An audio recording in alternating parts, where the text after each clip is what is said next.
and welcome to Songwoven, the Lanya expedition. Hey, you're here, and thank you for that. Legitimately. Whether it's through the first notes of the morning, or you've just been hugged by a long day, or whether you're committing your eyes or just your ears to us, letting us play in the background. You're playing us on a computer. You're listening to the podcast. You're watching the video. Whether you're just coming here, just spending your time with us, anything like that. Thank you, legitimately. Welcome, always welcome. Of course, I am joined today by my the three people who made this possible. The three people who made this being. Could never have made this without them. Big heart sign. Of course, starting with our guest, who will be having his final session today with us. No. Who has been through the thick and thin. The past half year, absolutely just been through the sludge. It is our dear friend, JT. JT the mod! Has been my pleasure to join the table. Don't worry, I shall be back in some form at some point. But I must go back into the mod corner for now. It's where he's safe. For the next safe adventure. From all the trauma of playing in Tim's campaigns. Can't kill your character off screen. JT, kill me if you can't find me. JT, it hasn't been a campaign. It's been a cam pleasure. Now, of course, next. No. This course, mother. Of course, next up we have the stalwarts, the ever present Emma Ramasco. Hello. Hi, everybody. It's so good to be here. Thanks for everyone who's tuned in with us. This is our season finale. Season 1.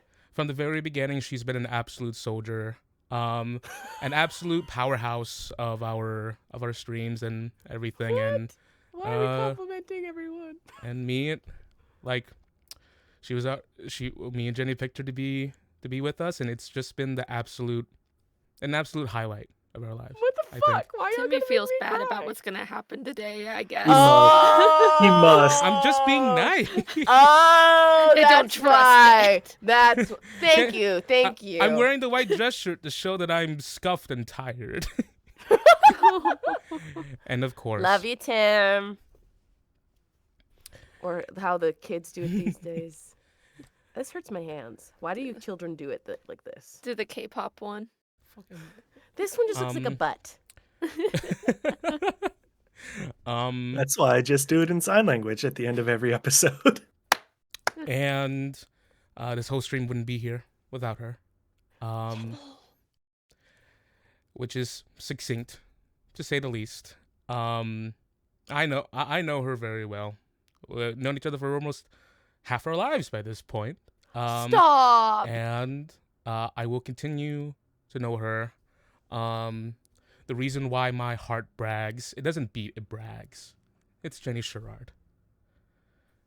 It's me.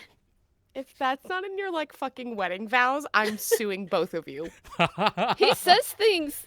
There's several moments where he'll say things, and I'm like, okay, well, it's kind of scary to be a competitive person, when the person you're gonna marry one day probably is a writer. I know. You guys get up for the vows and you're already like, you motherfucker, as you're flipping through your flip cards. Hello, Angela. Hello. Hello. Oh. Uh-oh. Uh-oh. Was What that did me? you do? That was Timmy. Roll.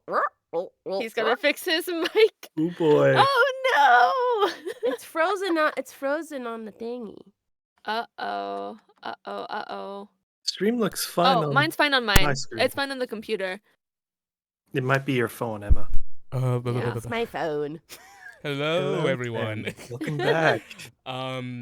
Well, Absolutely. Hello, Angela. Thank you for popping by for your first time. She can't see anyone's cameras. Oh no. Can't? Oh, you're just listening. Oh, okay. I think. But yeah, I got some things to say to Jenny. At the At the wedding. I've got some things to say to you. Jenny's gonna be like, "Listen, bitch." I promise to spend the rest of my life as a We're not tribute getting to how married much right you now. complete me. Anyways. Welcome again. And thank you. So a couple announcements at the very top of the stream. This is our season finale. Yay! Season finale. Ooh. I stated before, this will be the last session our guests will be attending. So after tonight's session, we're going to be taking a small break from streaming, and an even bigger break from Lanya. We're going to take a break from Lanya, but that absolutely does not mean we are going away. There is too much for the story to keep telling. Cecilia and Jean-Claude's tale is just barely beginning to unfold, and there is just so much goodness and so much mystery to continue to unravel. And look how much they've grown already in only a week. Getting out of the prologue, Yeah, this is the prologue.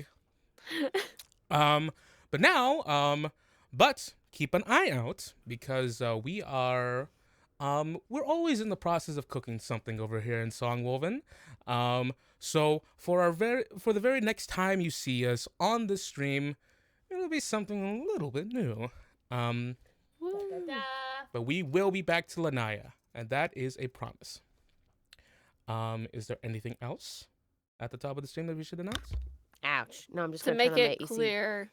Yeah, you said we were taking a break. That means we will not be streaming through the rest of March unless we decide to do some like non-game, like non-TTRPG streams or a different TTRPG. But right now there's nothing planned, especially because there's some holidays on Sundays and whatnot. Since Easter is on March Sunday this year, so yeah. We'll Bunny. see ya next month, potentially, whenever we see you. What? For Was- something special.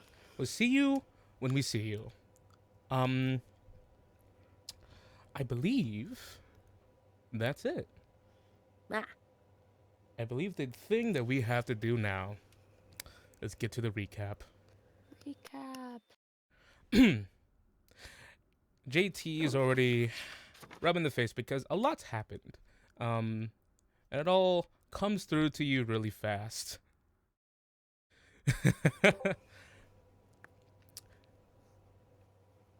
I'm looking at my notes. Spiders. Yes. Ugh, We went spiders into and werewolves and Oh boy. my.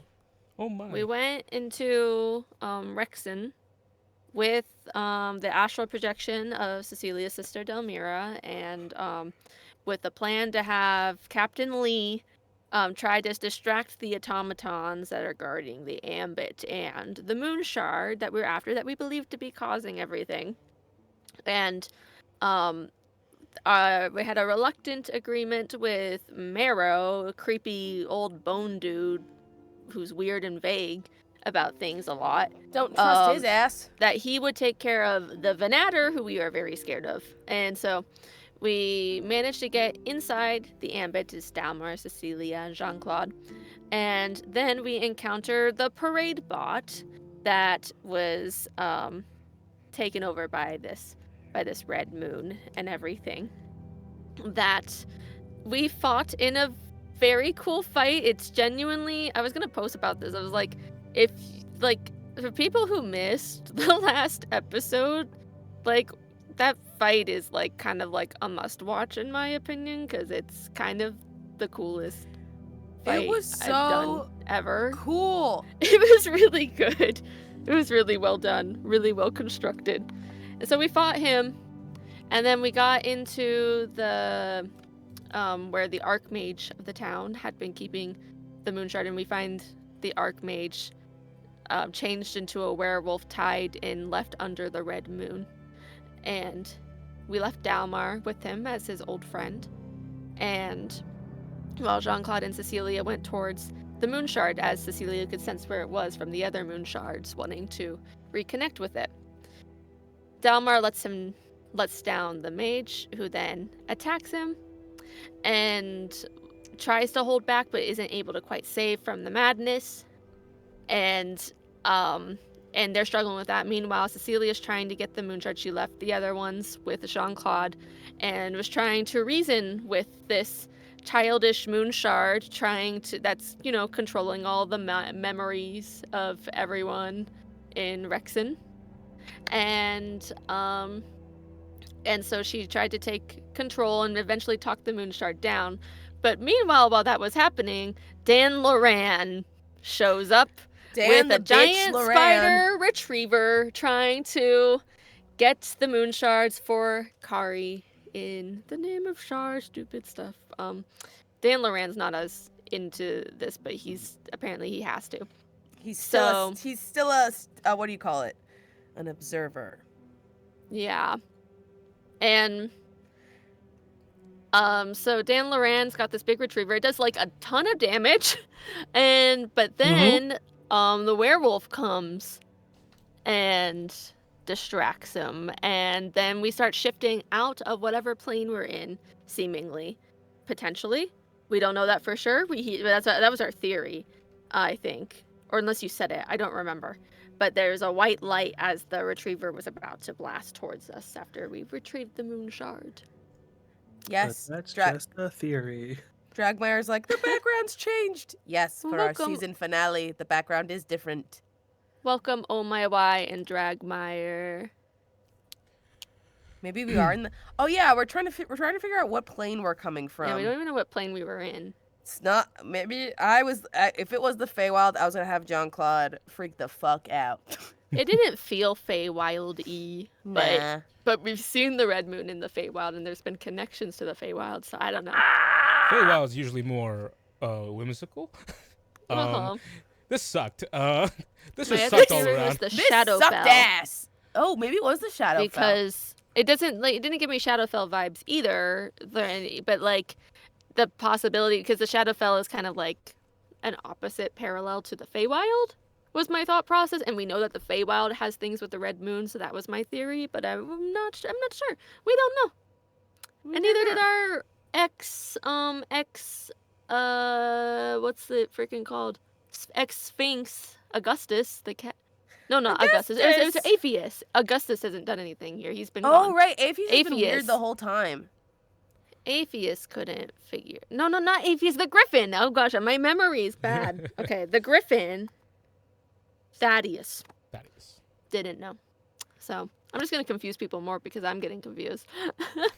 I'm finding a lot of cool little emotes in our channel now. Oh yeah. I'm not found a sure dog. where you're getting though. You can also modify emotes with your channel points, which I have. Let me see.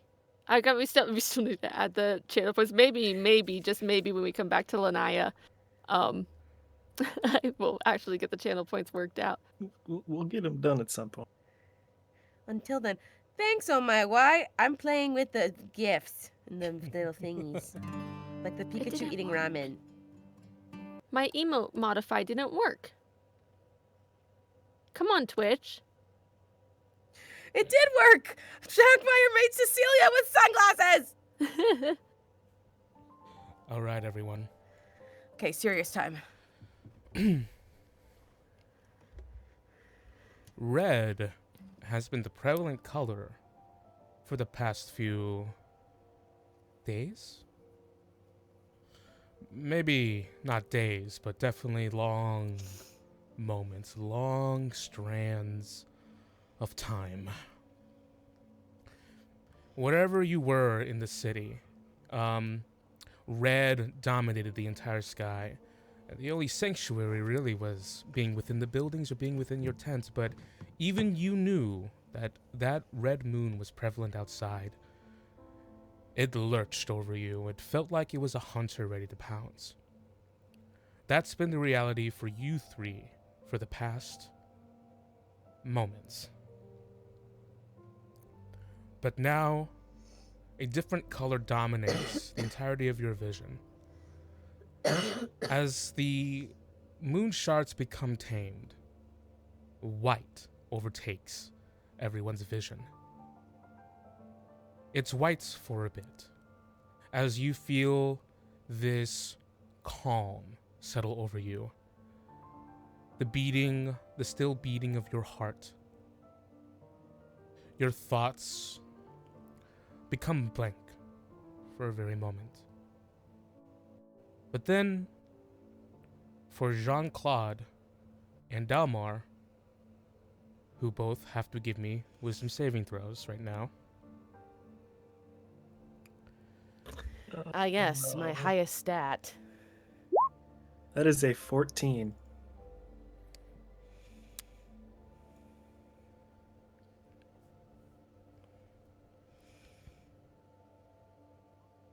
That is a 10. The DC is 10. Oh, fuck Ugh. yeah. Thank goodness. Oh, So, a win is a win. A win is a win.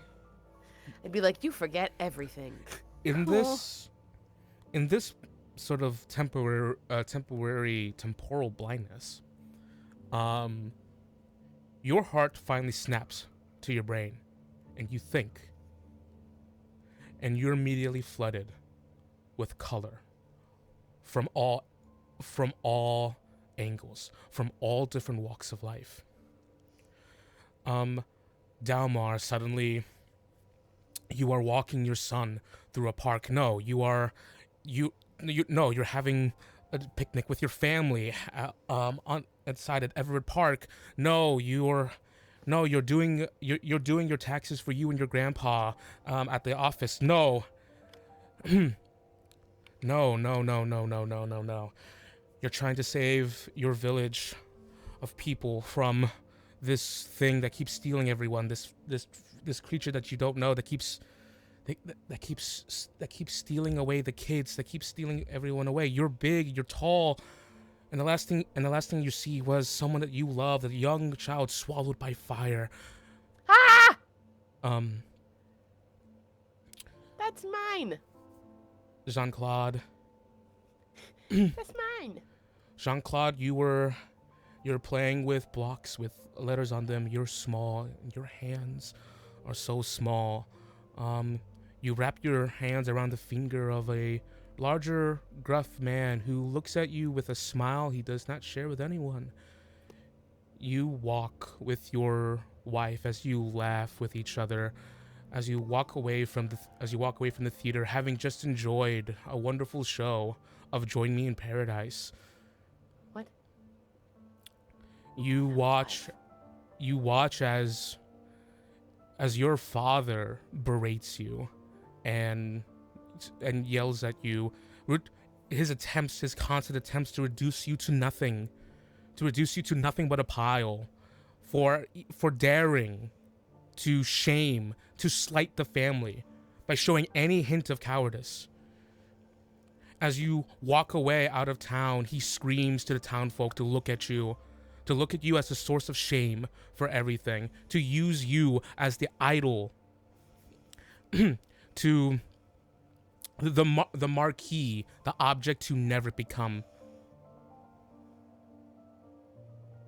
The both of you are privy to the sight, to the flashes of hundreds, thousands of lives.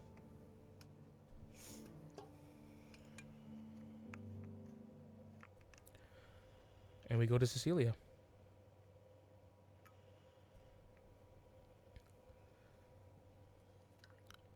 Cecilia?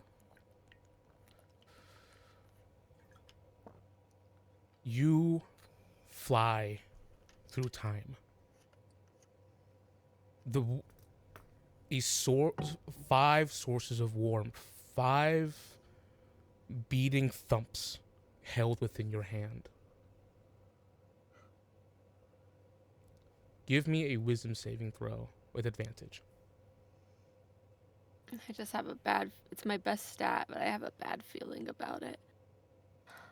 No. Natural 20. Fuck yeah. 28.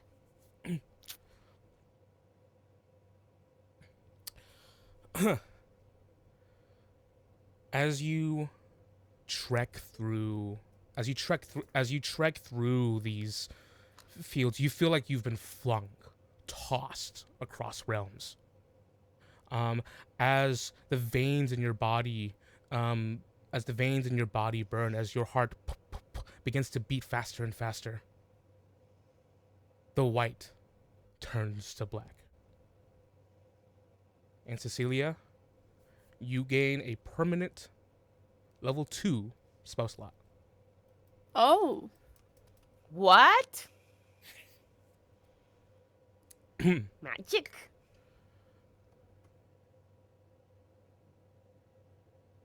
That's fantastic.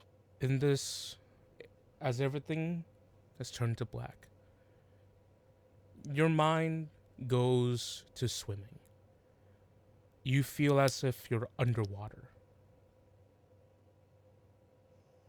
As you hear distorted thoughts and distorted voices go through your head.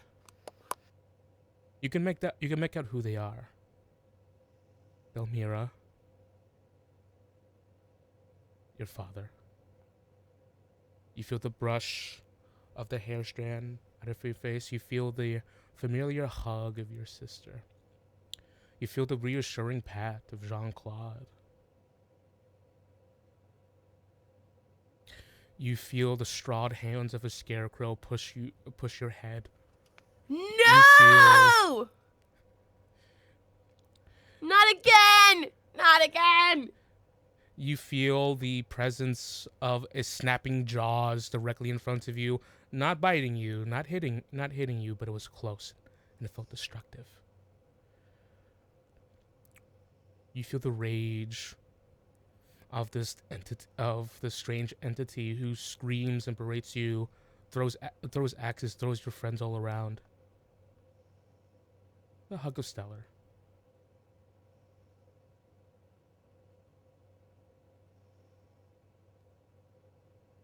And then you hear clear.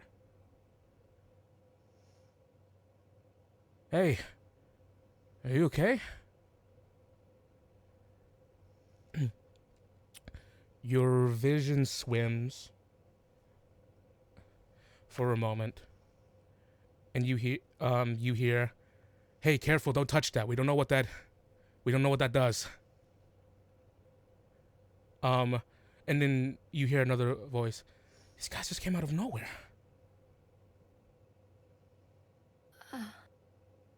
Careful! Don't touch them.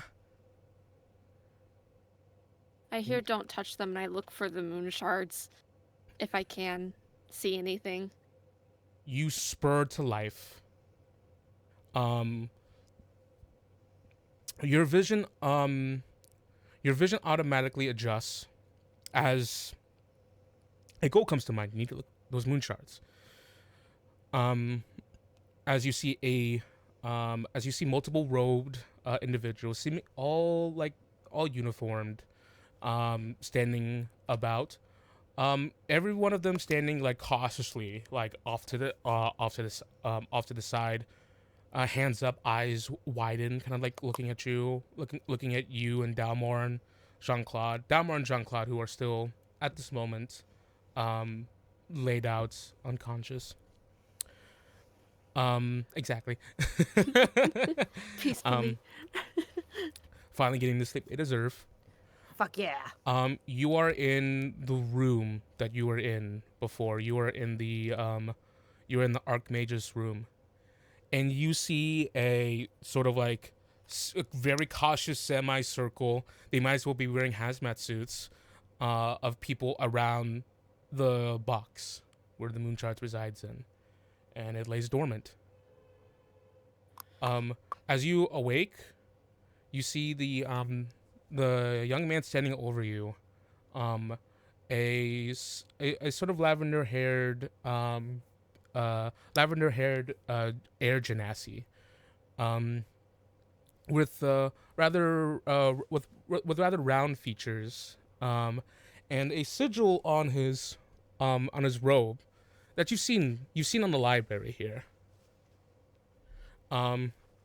He just goes, whoa, hold on. Don't move too fast. You kind of appeared out of nowhere.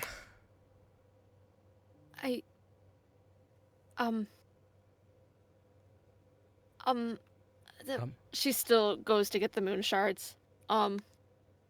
She's Steps back, as you go over and pick him up. Are you okay? First of all. I think so.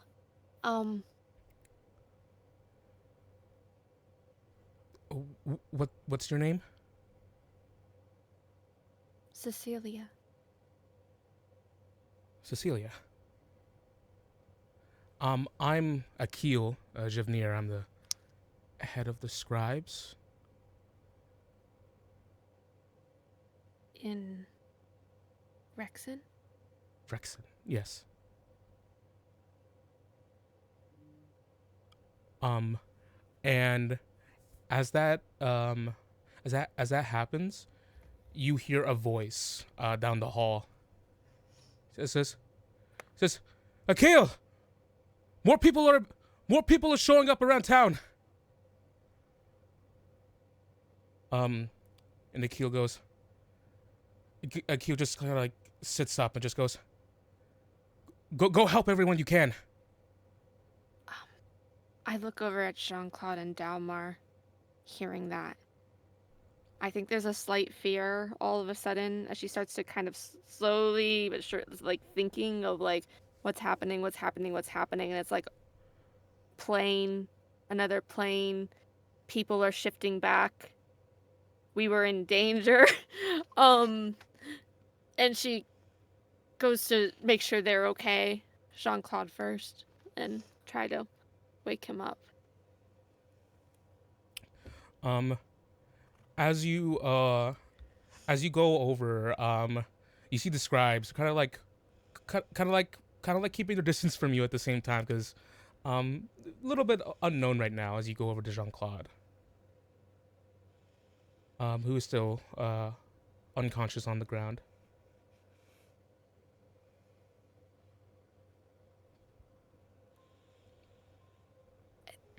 She just kind of shakes him a bit. No, I'm kidding.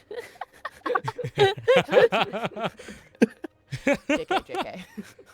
Like that, but without the... Like that.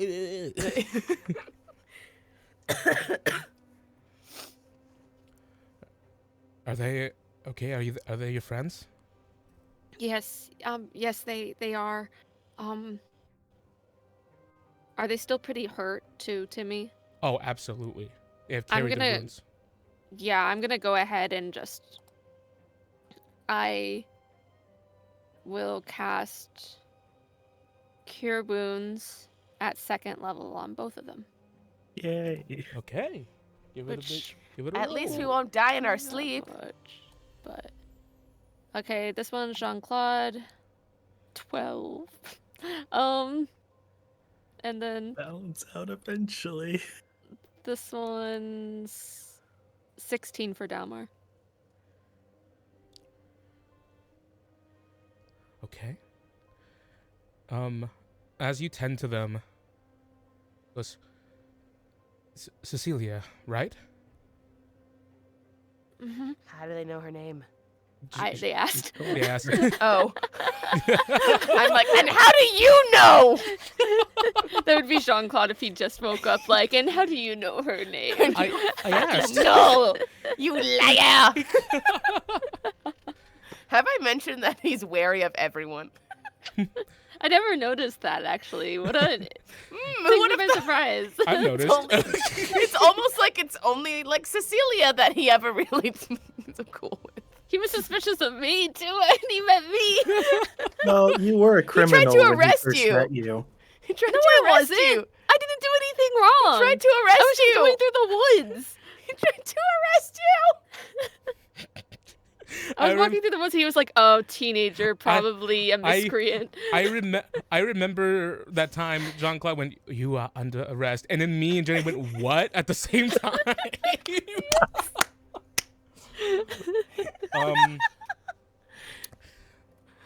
Cecilia, right? Mm-hmm. Were you one of the ones who disappeared? So, no, but, do you mean with the, so a lot of people disappeared from Rexton. That's what you're saying? Yes. I wasn't here when it happened, but I'd heard about it, and when we got close, we were with, there was this red moon and automatons. All of them have been gone too.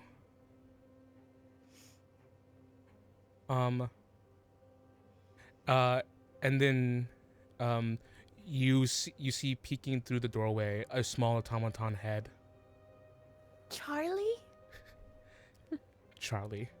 Charlie! Yay. Hello? And the scribes jumped at that. Oh, Charlie.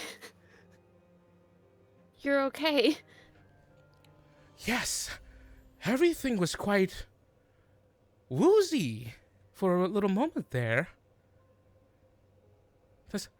You did something. He goes, I think I fixed it, but are you still...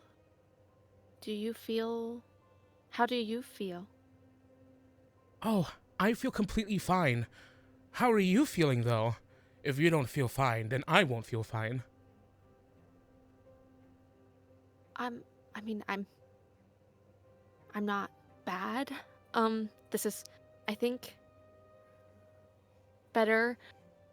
She's still kind of looking around. There was like a big spider about to like blast them a second ago, and now she's worried that her friends are waking up. It actually, when she thinks of that, she turns back to Akil and goes, "There was this big spider that was about to blast us right before we left. I'm worried if things are shifting back that there might still be danger. And as soon as you say that, you hear a at a distance. No. Did he throw something at her? And you hear, there's no big spider. Just Dan stupid. And you see the scribes file out to go see what that is. You see right down the hallway. You see Dan Loran. Hate him. Sword in hand. That rhymed. Dan Loran, sword in hand, military man with a plan. And he is currently situated. He has a sword. He has his hand on the chest of currently a man slouched on top of him. Arkson. You see Dan Loran push Arkson off. He's exerted. He has breathing heavily. Looks around. Then down the hallway. And he stands up. You did it.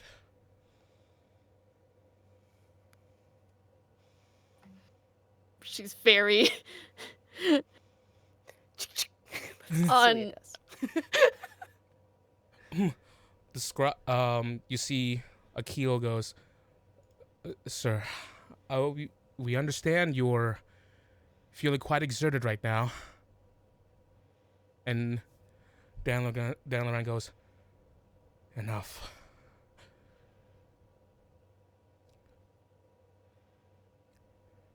Hand them over. Now. He attacked us. He's the one who attacked us. You see the 3 scribes begin to take position. And Dan to the scribe just goes, "Step out of our way." And then Cecilia, you hear in your head, "Cecilia, this is Creed. Be careful. Sharans has attacked me in Delmira."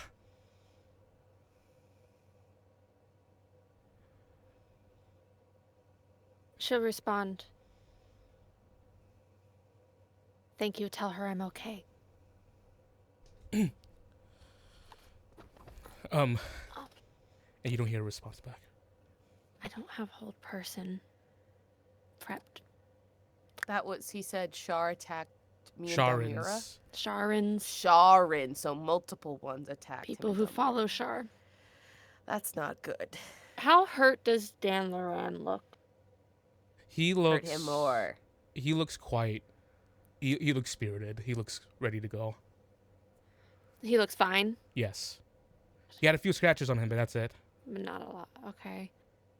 And I can't get the other 2 to wake up. Oh, gosh. Normally hold person is a must take, but I think I unprepped it in favor of locate object in case I lost the moon shards. Fair enough. Okay. I'm gonna try something else. I'm going to cast. Oh, I've got so much defensive, but nothing, a lot of healing. Okay, I'm gonna cast Calm Emotions Okay. to try to prevent a fight from coming out. It's a Charisma saving throw of DC 15. There's I no think- roll let me- needed, actually. What? Because as you cast a spell, you feel your magic interrupted Oh no. by way of counterspell. No! Is that bitch there too? She's here! She's here! Stupid! Get me up. Wake me up now. Get us Make up. a wisdom saving throw with disadvantage. I need to Damn. slap her upside the head. 18. With disadvantage. Dang, nice. That's my highest stat. And you feel this. You feel this paralysis attempt to take you over, but you resist. Now, make an athletics check. With disadvantage because I have a level of fatigue. Yes. Ugh. A nat 1. No. Can you reroll? Do you have any? No, not the music. No, I don't have a reroll. Unless we've had a short would rest. you- If we have a short rest, I have a reroll, but if not, I do not. You are suddenly grappled on each of your arms as the 2 scribes from behind grab They're you. all bad. No. Oh, hello. Am I here? Yeah. Okay, Yeah. cool. I went staticky for a second. Oh no. As all of a sudden, Oh, there it is. Oh, strange. The music is scary. It is. See, here's what worries me is I have no notes of these scribes from when Tim gave me the rundown on Brexit. So they're all plants, aren't they? They're plants. okay. You are grabbed.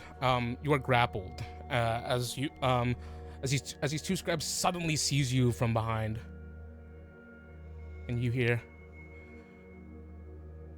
"Hello, Cecilia." Ah! Whose voice is it? As you see a man walks in front of you from around in front of you, and you see a keel. Yeah. This is the one? Looks to the other 2. They sent to protect the moon shards? Have they pulled the moon shards from my hands yet? They're going. They're absolutely going to. If they haven't yet, I'm gonna will them to activate. Okay. Go ahead.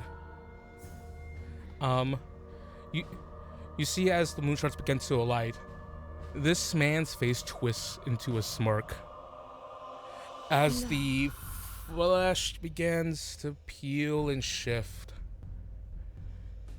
and you see a man with a tattoo cresting on his eyes, blackened hair, and a twisted, cruel look on his face. Brandon's long-distance villain. No, Brandon. That's why he said sorry. Brandon, fuck off!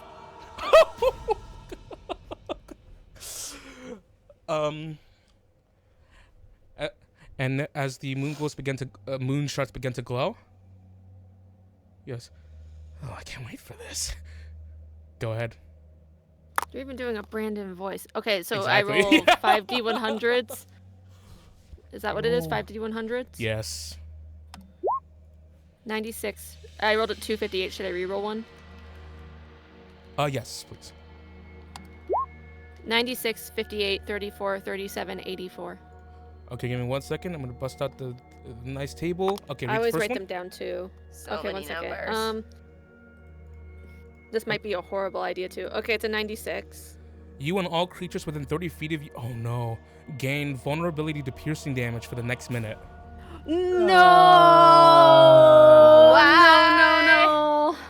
Why That sounds do horrible. You do these things? Oh my gosh, that doesn't help us? Why?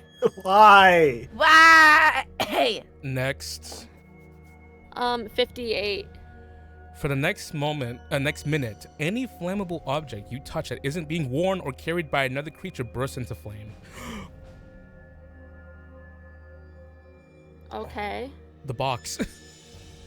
Is it the box flammable? Oh, it's magical. No, it's meant to be. It's meant to be have some sort of magical Come on, the constitution. box has got to be flame resistant or something. Absolutely, Yeah. absolutely. It's a very nice box. Okay, next number. Okay, next number is 34. 34. Maximize the damage of the next damaging spell you cast within the next minute. Oh. If I even get to. Just guiding bolt all these motherfuckers. I know. But I have to hit. What if I do Spirit Guardians? That guarantees. But they can counterspell me. Okay, next one is 37. 37. You see suddenly surrounding you in this sort of magical tempestuous storm. Roll a d6 for me. Okay. 6. As 6 jellyfish-like creatures suddenly appear in the air with ice. What?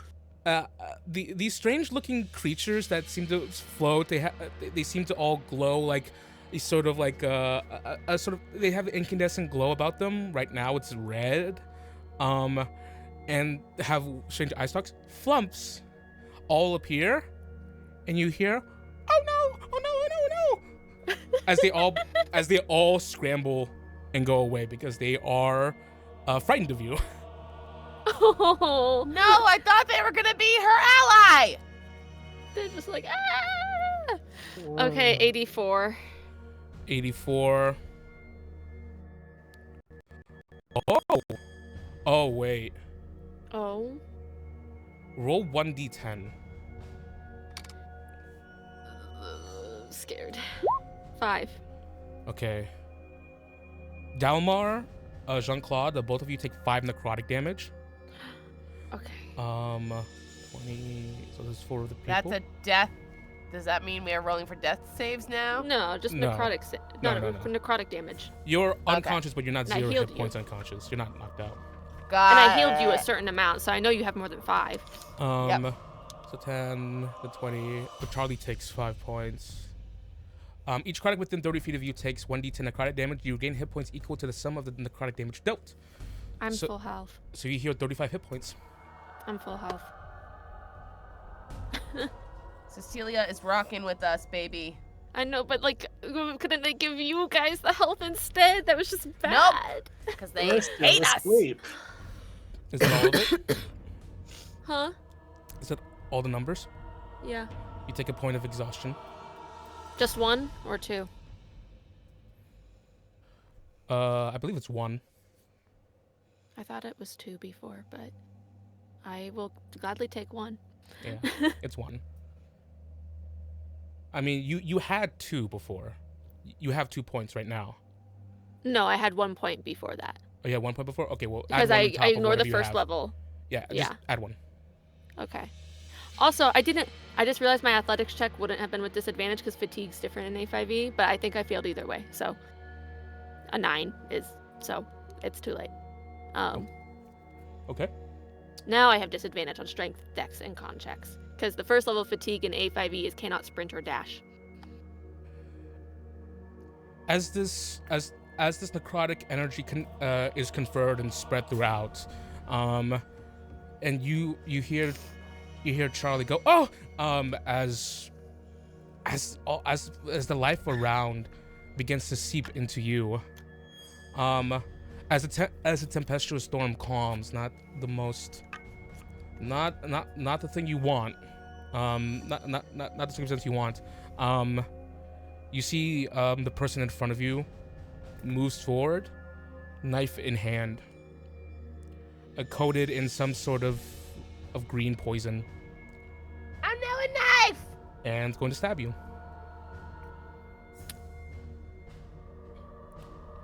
With advantage. And sadly, you are vulnerable to piercing damage. What the fuck? Natural They rolled a 1 nat 1 and 24. 24. With a 24 hits. Yeah. Okay.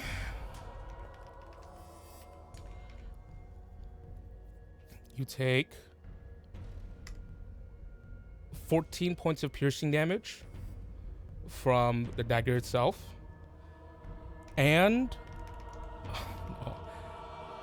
Why, Tim? an extra 36 piercing damage. Oh! 14 and 36. Yeah, that's 50 total. That'll put me unconscious. Damn.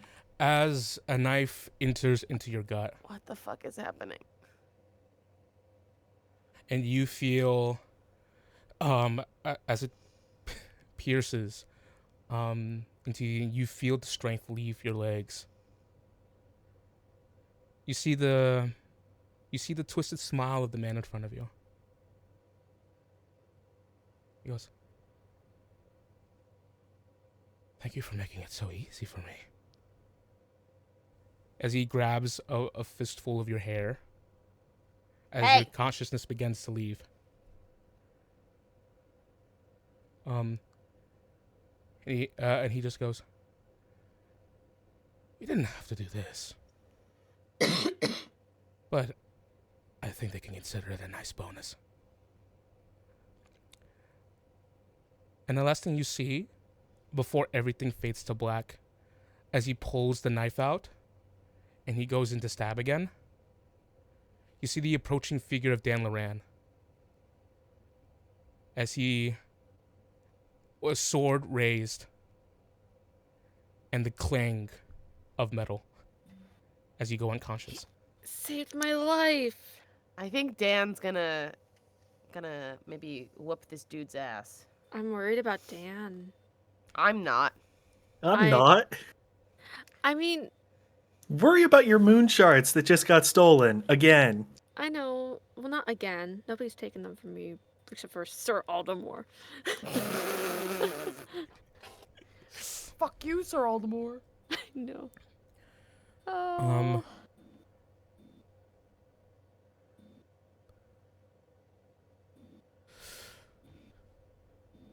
Jean-Claude, Yeah. Dalmar, Huh? Give me a wisdom saving throw. Is it because we were with the spider? Why? That is an 11. Why do this? I'm going to assume I failed, 18. Tim. Hmm? I'm going to assume I failed. Or was it? I will use my last point of inspiration then. It's now or never, baby. God, Ah! that's a 7. Aw. Jean-Claude, Yeah. a sudden breath fills your lungs. You felt a hand pull you out of whatever. This is as you finally come out of your stupor.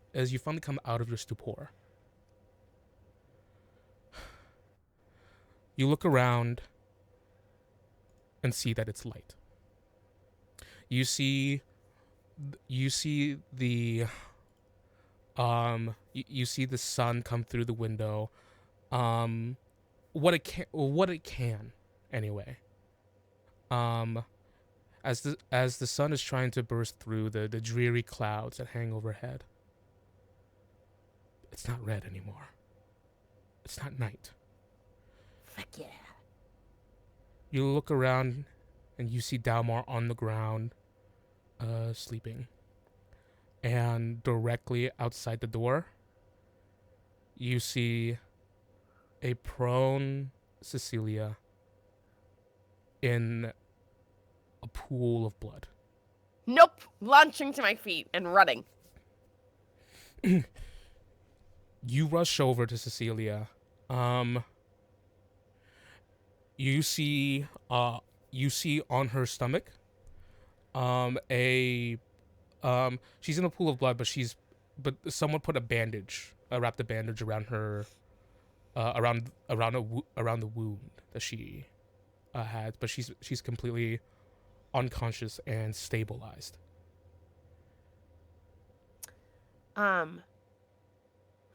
Would I notice there's something off about this blade? A blade hasn't been left behind. Oh, okay. It's just an open wound.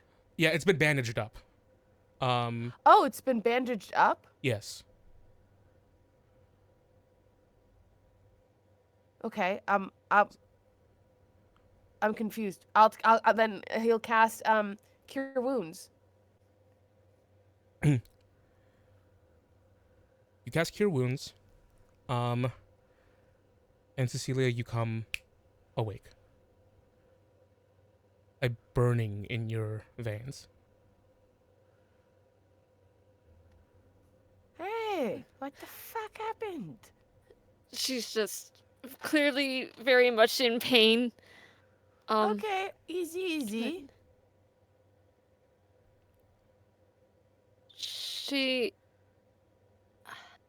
Are we still in the same place? You're still in the same place. The scribes and Danloan have disappeared.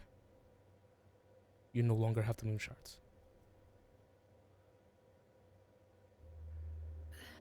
Are you okay? I couldn't get you to wake up. Oh yeah, I'm okay. But what happened to your tummy?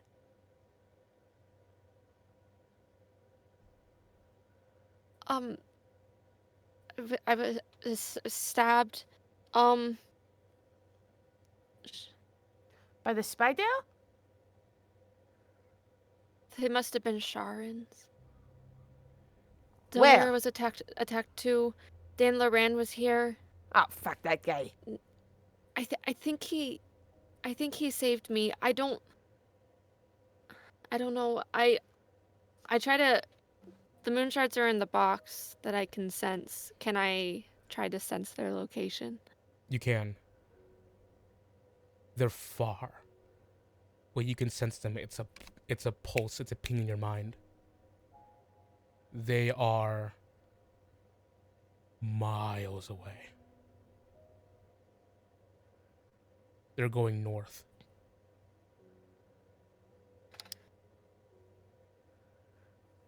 She goes, They took the moon shards. They're really far away, I can tell. Ow. Just okay. not. Hey, easy. We'll get them back.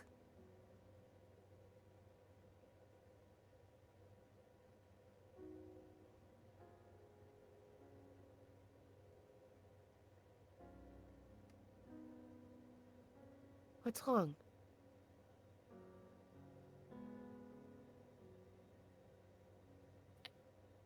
I mean, what's not wrong? I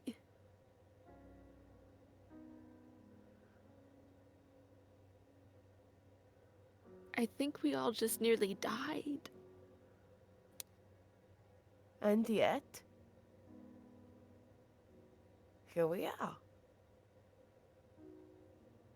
And they have the moon shards. It was this man.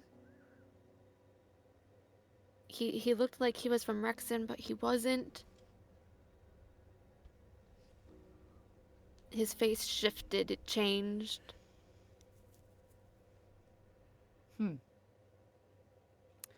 Here's who I would punch in the teeth first.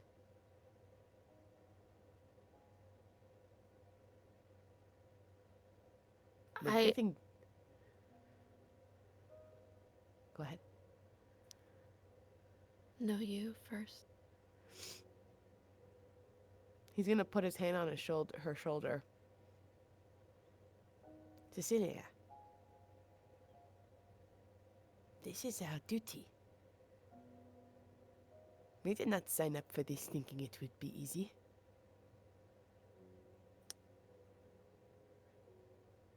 And we would get them back together.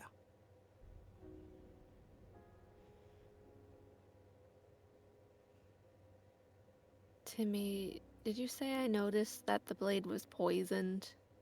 It was covered in a green sheen, yeah. Do I feel like I'm gonna die? Whatever had happened, you feel the burning of it. It hurts like a bitch. But as of right now, you feel pretty stabilized, and that whatever the worst effects of the poison has passed.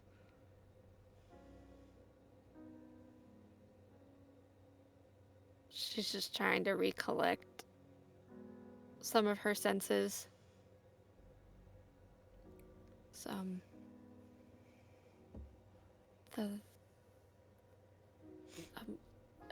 Dalmar, Yeah, he's sleeping. I'm gonna go wake him up. Hold on.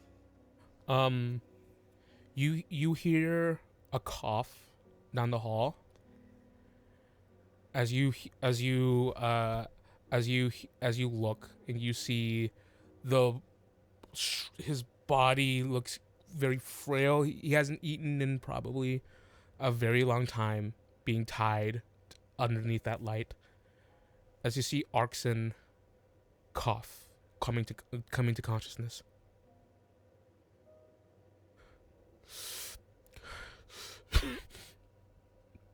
Hello. And where he's laying, he's in front of the door to his inner sanctum. He looks up to see the sunlight coming through, and he goes, "You all did it.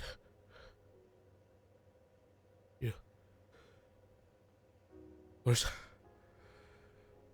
Dalmar?" I'm going to wake him up. He was napping. Hold on. I stride over. All right, Dalmar, up we go. Do you slap him? I think he goes to, and then he remembers that this hasn't been well received. Don't do it. The past times that he's done it. So instead of he gets ready and he goes, no. And he'll gently, come on, taps on the face. Come, wake up.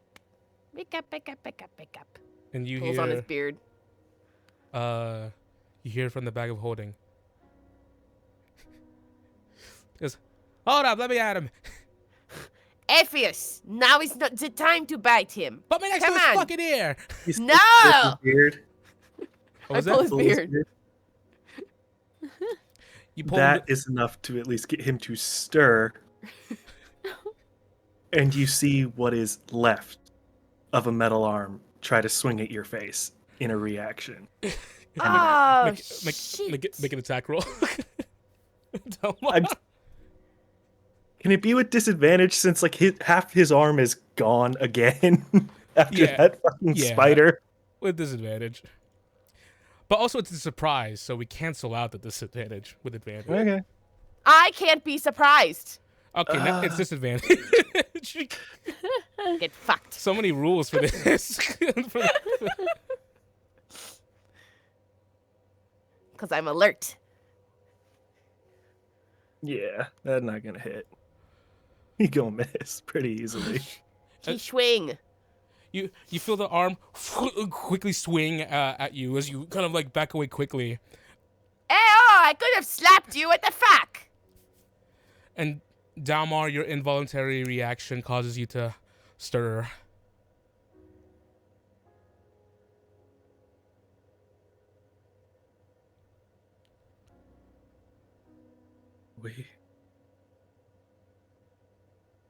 Are we back?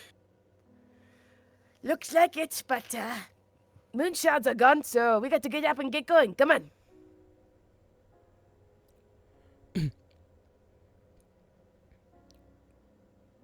Arxon, did he come too? Yeah, he's fine. He just needs a snack. He's over there. Hey, Cecilia, her tummy's bleeding out. She got stabbed. I don't know when the fuck that happened.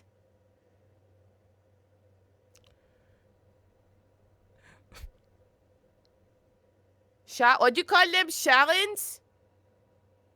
Those were the ones that were like the weird misery, goddess of misery cult, right? She's my goddess's sister. What? I didn't fucking know that! But they don't get along, obviously. Why She did... says- And he's yelling at her down the hall. Why did we get dragged into the family drama? Dalmar. This time a punch connects. Dalmar is trying to get you to stop yelling in his ear, Because he's trying to yell to Cecilia and down the hallway. he lands one on you this time. Donk! No. With the Not pipe. sound effect. Tim. Dalmar, you hear down the hall to Jean-Claude. Once you see finally silence Dalmar, Jean-Claude. yeah, struggle to get up, trying to balance with his one good arm, realizing that his metal prosthetic is broken and in half, and he will start limping down the hall, using his pickaxe as a walking stick to go and find his best friend. You lock eyes with him. He's sat against the wall. Obviously frail. But his eyes are open. And he sees you. And there's a smile on his face. He goes, "Thanks for not killing me."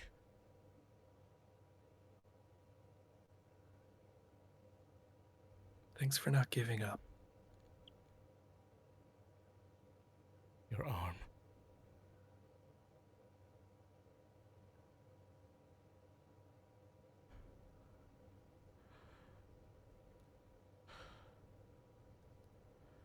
I guess that's the best stress test I could ask for.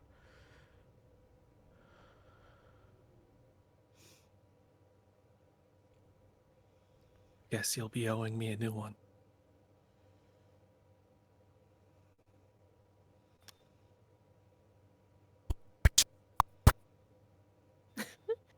What? And he just starts This is beatboxing. I was gonna say, Charlie, now is not the time to beatbox. You beatbox Technical later. difficulties. Boom, pch, boom, boom, pch, boom. Pch, There we boom, go. boom, pch. Everything in the season finale. Emotions, technical difficulties. And beatboxing, baby. Boots You and hear cats. one of the many debts I owe you.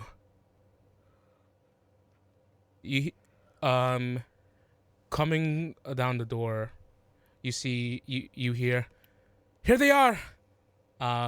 As Charlie rolls on through the door, and you see multiple following behind him.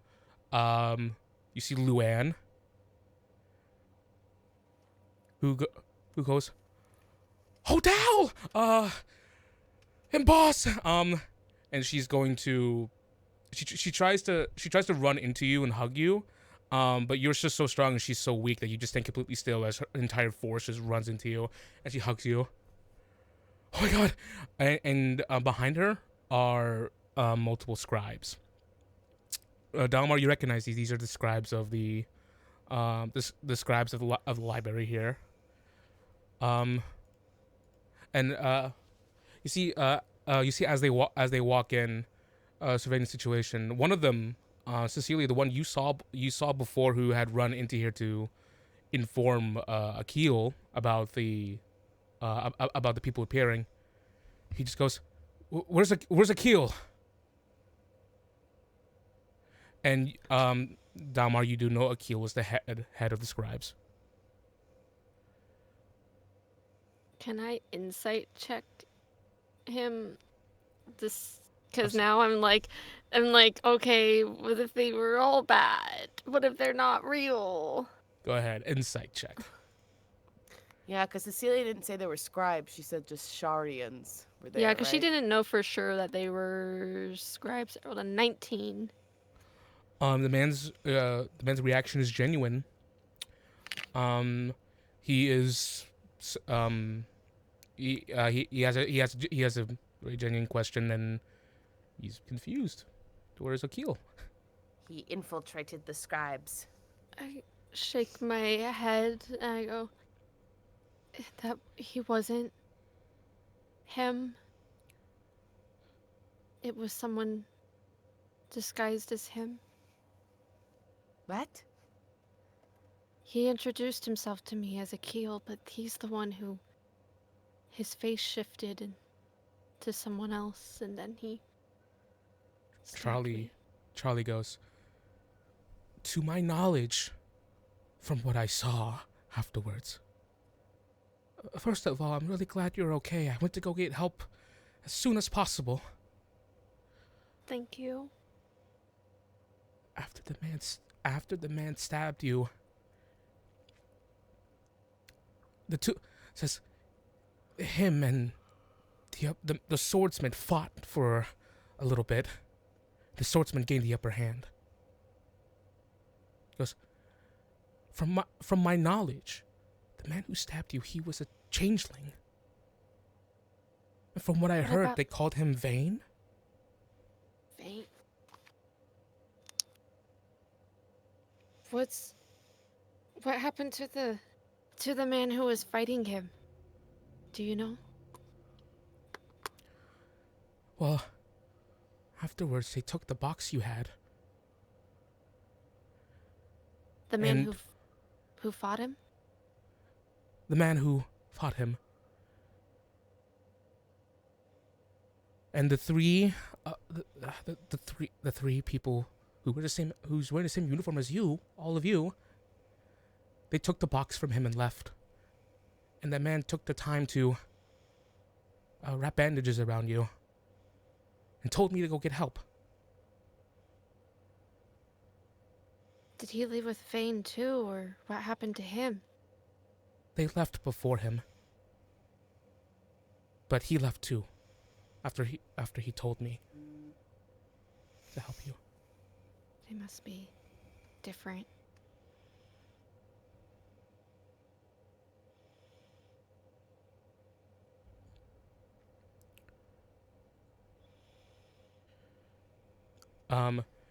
And you see the scribe go, right, some of you try to go look for the head.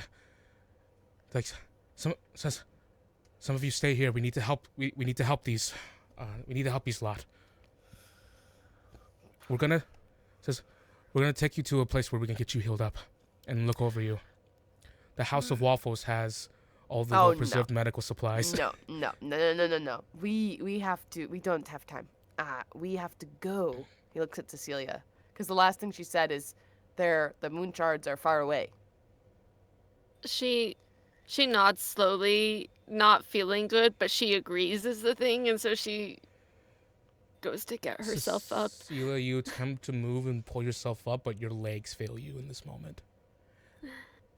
What the fuck happened, kiddo? And he's going to walk over, and if she'll let him, he'll pick her up. She does. As you picked up, Cecilia, you can feel, and Jean-Claude, you can see this, pure physical exhaustion throughout her body. She has been absolutely spent through this journey, and Cecilia, what does not help was that poison was probably a paralytic poison that entered directly into you.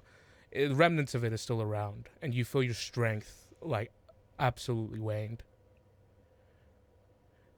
And in your mind, you feel the moon shards move away faster and faster from you, at a pace that you believe you just absolutely cannot keep up with, at this moment.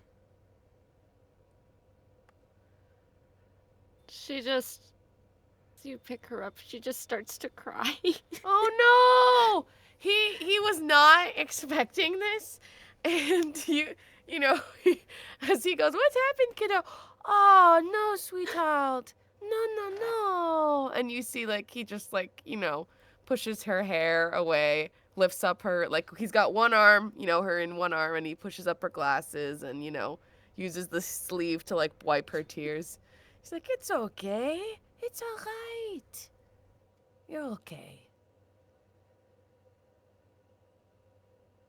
You're okay. She doesn't want to cry, so she's trying to... Oh, when he sees her, if she's trying to hide it, he'll go, "Look away!" to everyone standing there.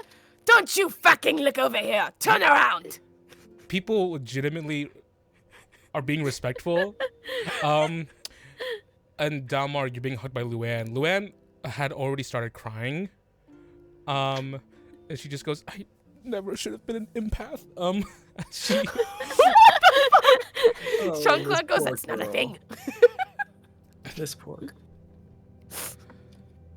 Cecilia, you are racked with pain. What you have sacrificed, you have exerted yourself beyond belief. You had successfully tamed the moon shards using your own force of will alone, and you being the chosen one, at least, in your own mind for these. And in that moment, you should have proven yourself. But you weren't even allowed to wallow in the victory for a moment. She goes, "I don't know what we're going to do." He, still holding her arm, he goes, "I never know what I'm going to do. And how exciting it will be to figure that out."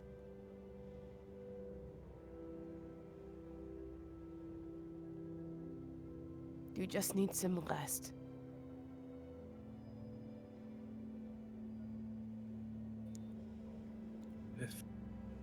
If I can say something for you both here.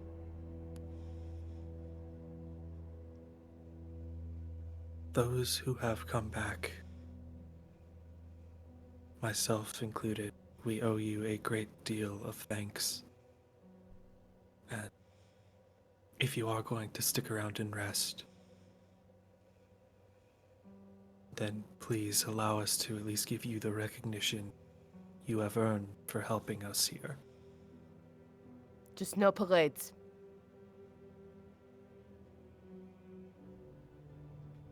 No parade bots. No thank you.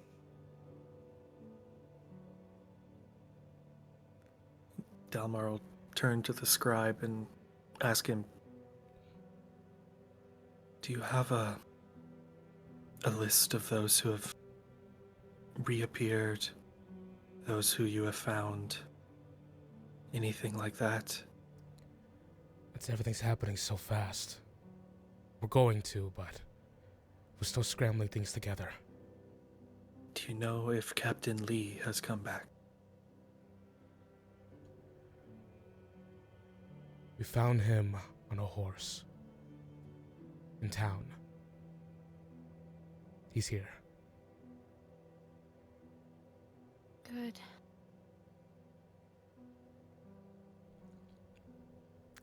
He's at the House of Waffles right now, healing up. I'm not fucking going to the fucking house of waffles. I swear to fucking Christ.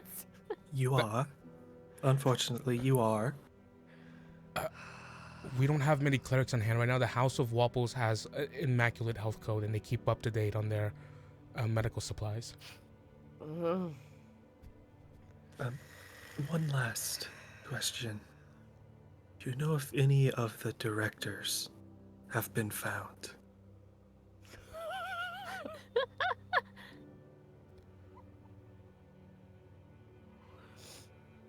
Mr. LaFair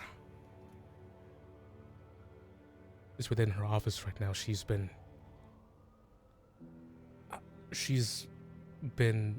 overseeing the recovery effort the past week.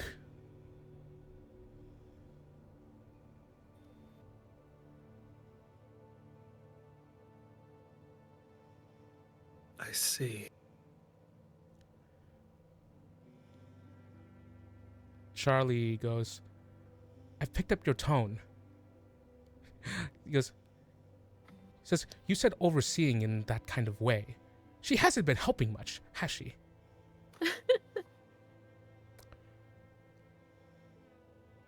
The scribe doesn't say anything to that.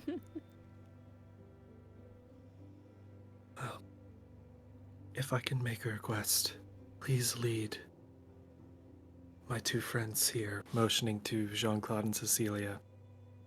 Lead them and the Archmage to the House of Waffles. And I personally shall bring the director, because there needs to be a meeting so that we can get rescue efforts organized.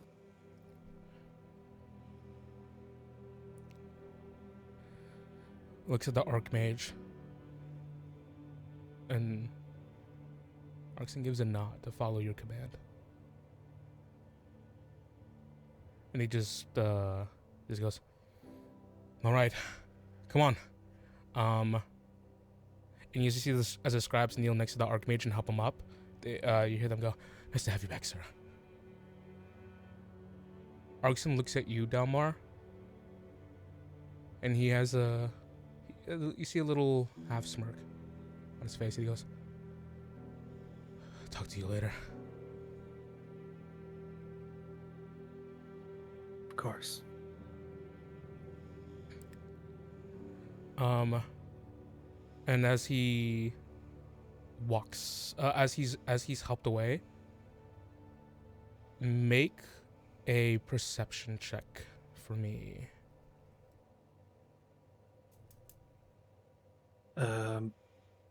Passive is 13. So I will make a check. That's a 5. Okay. And yeah, you are.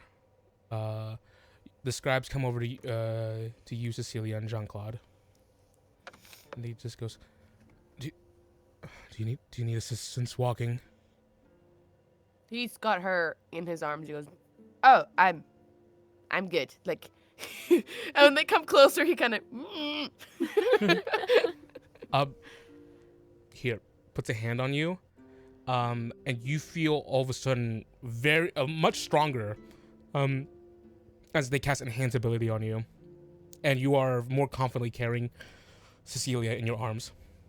He blinks in Furbolg because he can lift large objects. Now you can live gargantuan. Colossal. he's like, I don't think he's gonna assume they haven't met anyone of his kind. So he just goes, thank you. You have double the carrying capacity now because of the spell. So whatever you had as a With a verbal, building. now it's double. I can literally carry a fucking building because he's allowed to carry large objects. So he's like, thank you. Because they wanted to help. So he's like, and he'll even put on a show. He'll be like, oh, wow. It's so easy. You can probably you can probably throw Cecilia like a football right now, if you so wish. I have a feeling this is not the time. All right. You know, just a feeling. There's just a vibe that trucking her like a football is not the vibe. There's an obvious end like goal to like throw her across. So with enhanced ability, and now he can lift up fucking mountains.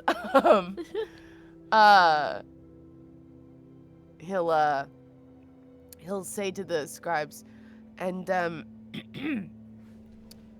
what did you see any mechanical large contraptions of sorts come through?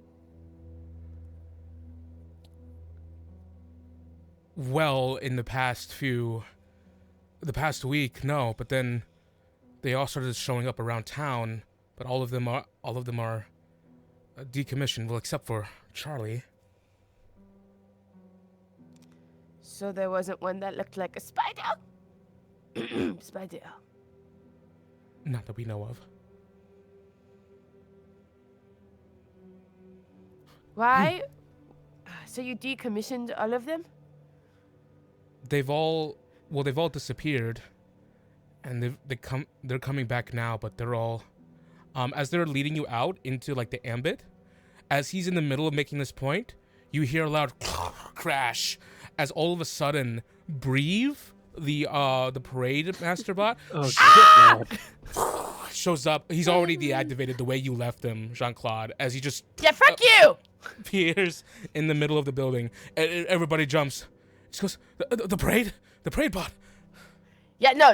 You leave him. You let him nap. You let him stay down. He stays down. There's actually a lot of large piles of them if they start coming through, so it might not actually be safe to be in the city. I don't know if you'd get crushed by piles of dead automatons. Oh, wait. Does that mean K4 came through too? Oh. Hopefully. I want to try to go find him so I can bring him back up. I need to get the horses too. Where the fuck is everything? Where is Augustus? Your wagon and all that's probably outside the city still. Where's Augustus? Cecilia, Jean-Claude, you go through the town. You see you see people with like blankets over them, people being helped around.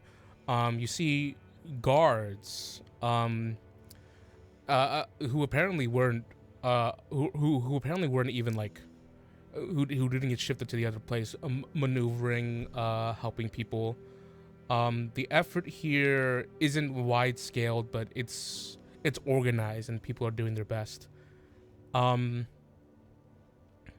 You hear clapping in the distance as you see Captain Lee on his horse, kind of like meandering down like a pathway. He's pretty banged up. His spear is broken. He's holding the front end of his spear. And he sees you all. His other guard members are like surrounding him, and people are asking what happened. He just gives you a nod, both of you a nod.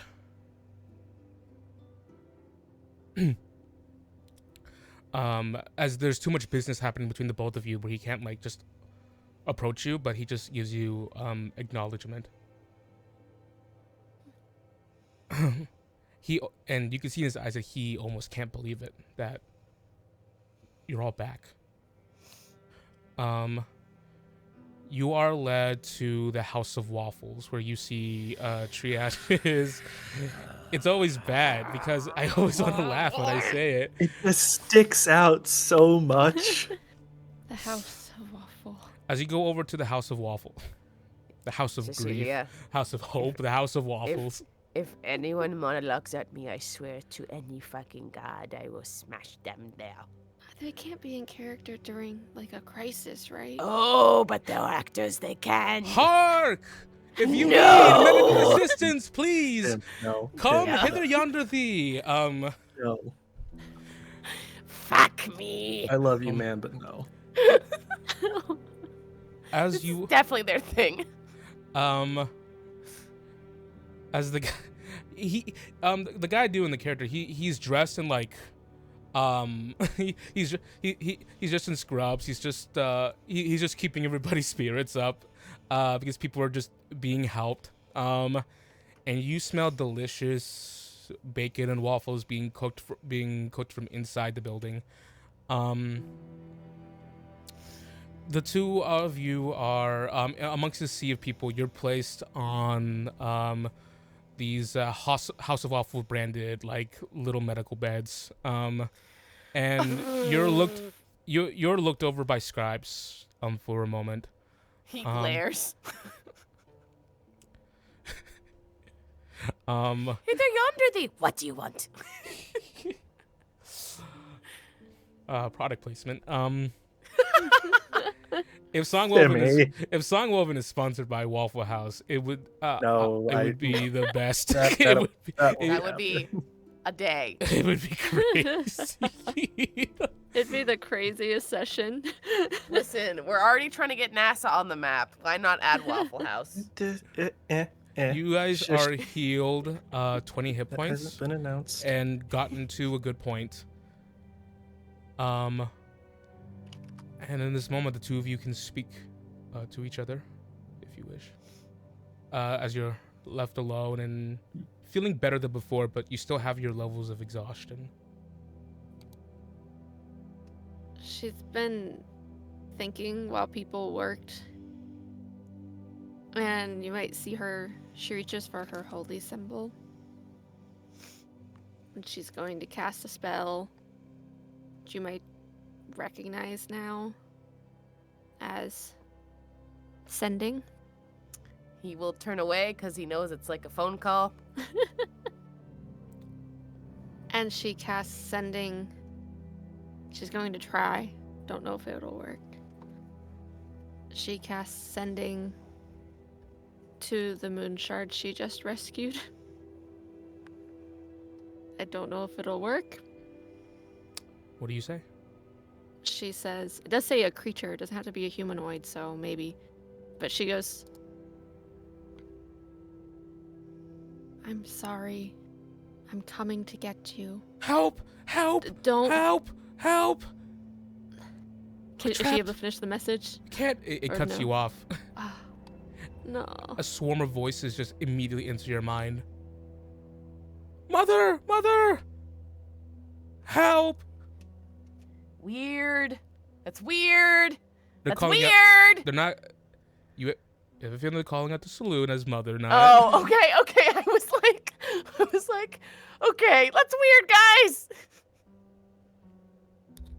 I'm just gonna try to tell them to not behave for them. But I'm guessing they already aren't. She's going to try with her last third level.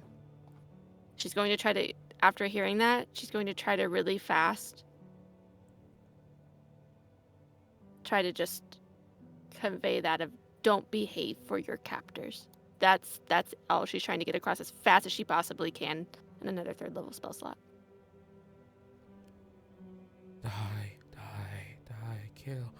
That's it. That's very small. Oh gosh, this might be Very- horrible. Did say die, kill. Very small whispers you hear, yeah. It's boy. one voice. It's the voice of the one you tamed. This might not be a good idea, but she just is like, fight back. I know they're strong, fight back. This might not be good. I wanted to use my second spell slot to message Dalmira, but I can't. So she leaves it there.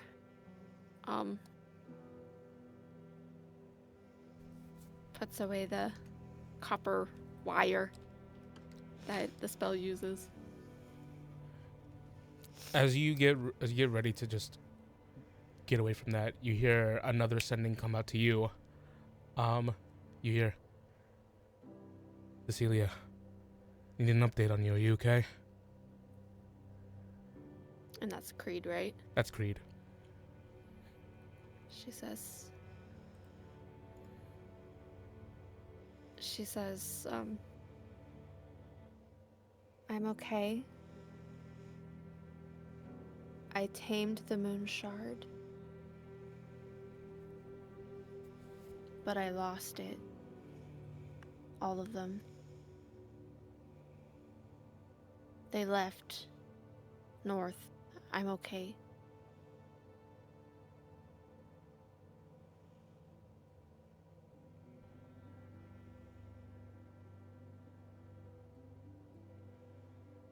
Last spell slot. Everyone's fine over here. Heal up. We're gonna talk about things over here. We'll update you soon. She responds, "It's a changeling named Vane. Took them first. Dan Loran. Dalmira knows him. Got them. And saved me, I think.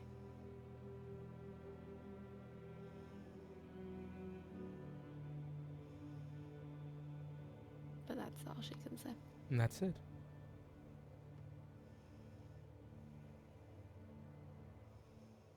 And then you're left with the commotion around you as more people are being brought in to be helped. And Jean-Claude next to you. She goes, Dalmira is okay. They were attacked too.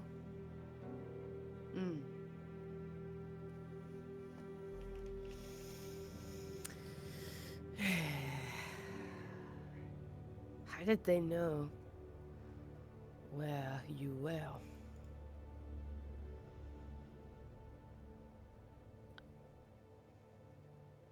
I mean,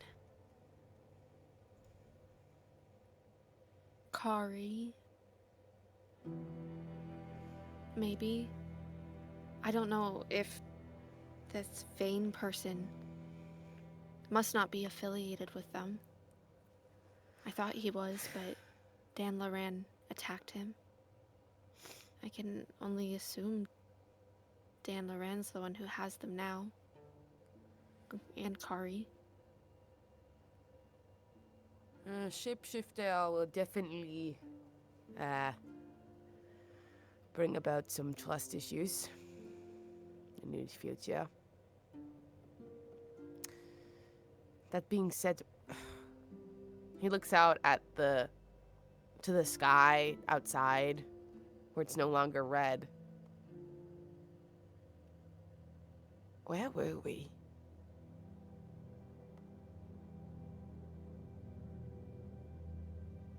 What was that?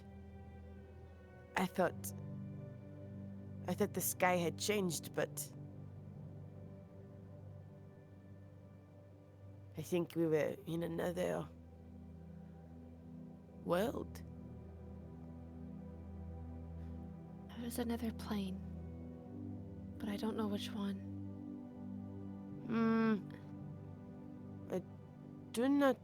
It did not feel fair to me. When I was there, it was a little different.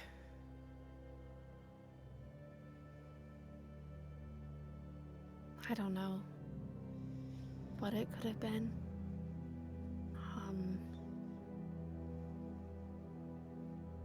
Thaddeus didn't know either. He's the one who told me it was another plane. If Thaddeus doesn't know, that's a lot. Apheus, and he'll say to the bag, Take him out. it's okay. Apheus is, I can't find him in there very it's easily. okay. I honestly, I don't think he likes the actors either, and I don't blame him. Over here! Oh no, there he Over is. here! Okay. Get bigger hands! Apheus, when we first got to the, I guess it's another plane, you were different. It felt like I've been there before. Can you remember any other planes that you have traveled to? Yeah, I've been trying. But this one, where the sky was red. It's where... What happened? I don't know. But all I remember is terrible, terrible things. You were fighting something. I saw it in a vision.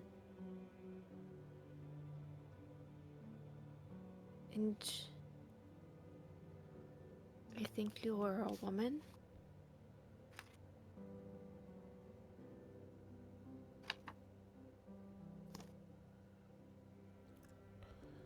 Long pause. Apheus is inanimate for a second. He can't blink, so you can't really tell if he's like currently active at the moment. And he just goes,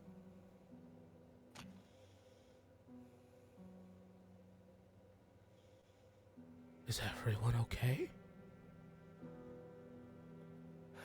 Yeah. No. At that place.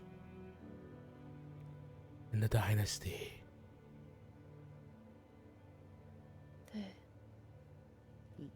So many gargoyles attacked that night.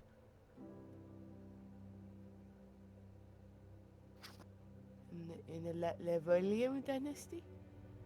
Yes. It was in the desert. That's what I saw in the gargoyles. But Sure. I didn't see much more than that. Charles, you saw her there?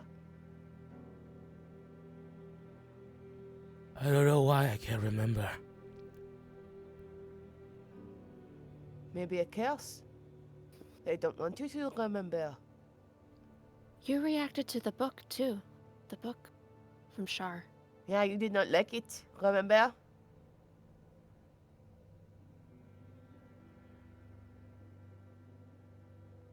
She took everything from me. A feminine voice suddenly whispers. From Apheus. The mouth doesn't move when that voice comes out.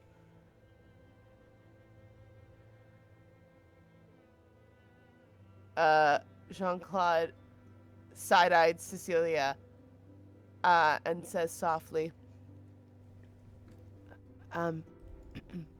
what did Charles take from you?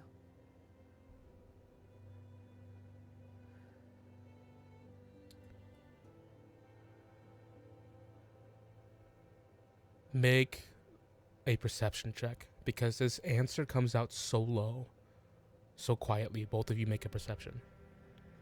My passive 22 help? Never mind. Okay, don't worry about it. Don't make a check. Of course, I'm the silly one here. Cecilia, you hear, my loved ones. Everything I am and everything I was going to be. The curses. And then it goes quiet. I'm sorry. Sorry about what? Yeah, sorry about what? Did you realize what you were saying? No, I need to jog my memory. Everything's coming so close.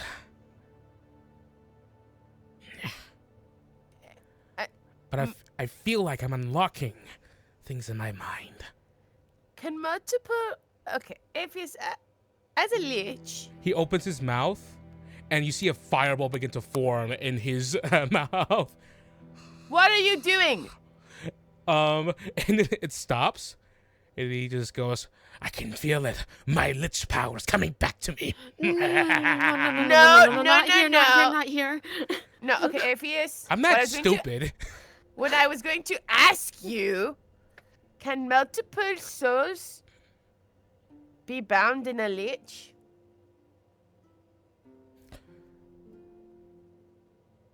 There's only one dominant soul, but in a phylactery. Don't alpha male me. I'm gonna alpha male the shit out of you, boy. Don't alpha male me. I'm gonna do it. No. Get educated. The phylactery can have multiple souls inside of it, yes. Ah. But the pterodactyl. the fuck did you say? That what you just said. No, say it again. But I don't have to. Read 'Cause my you know lips. what I meant. You don't have lips. Minion? I was wanting to make sure you noticed. I can cast lightning bolt too. And polymorph. Oh, it's all coming back. Well, not all of it. It's very small, but I can still do a lot with it.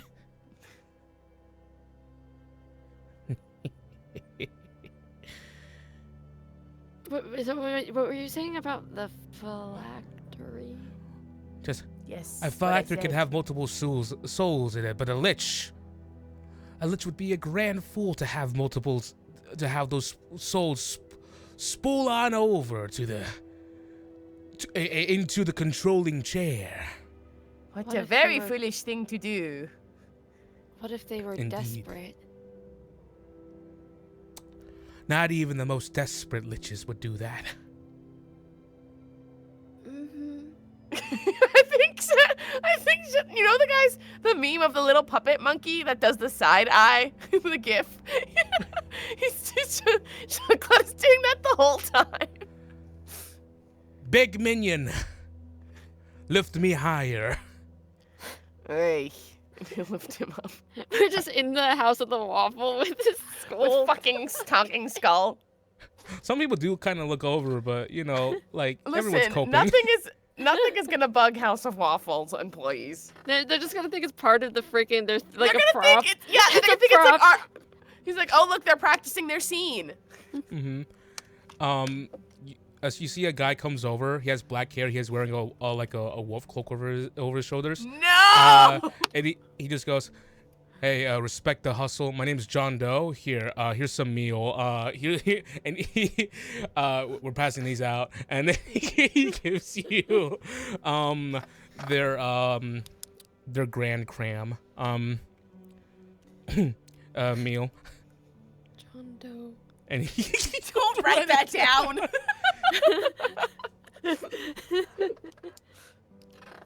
You guys have a meal, but also now you're still dealing with this.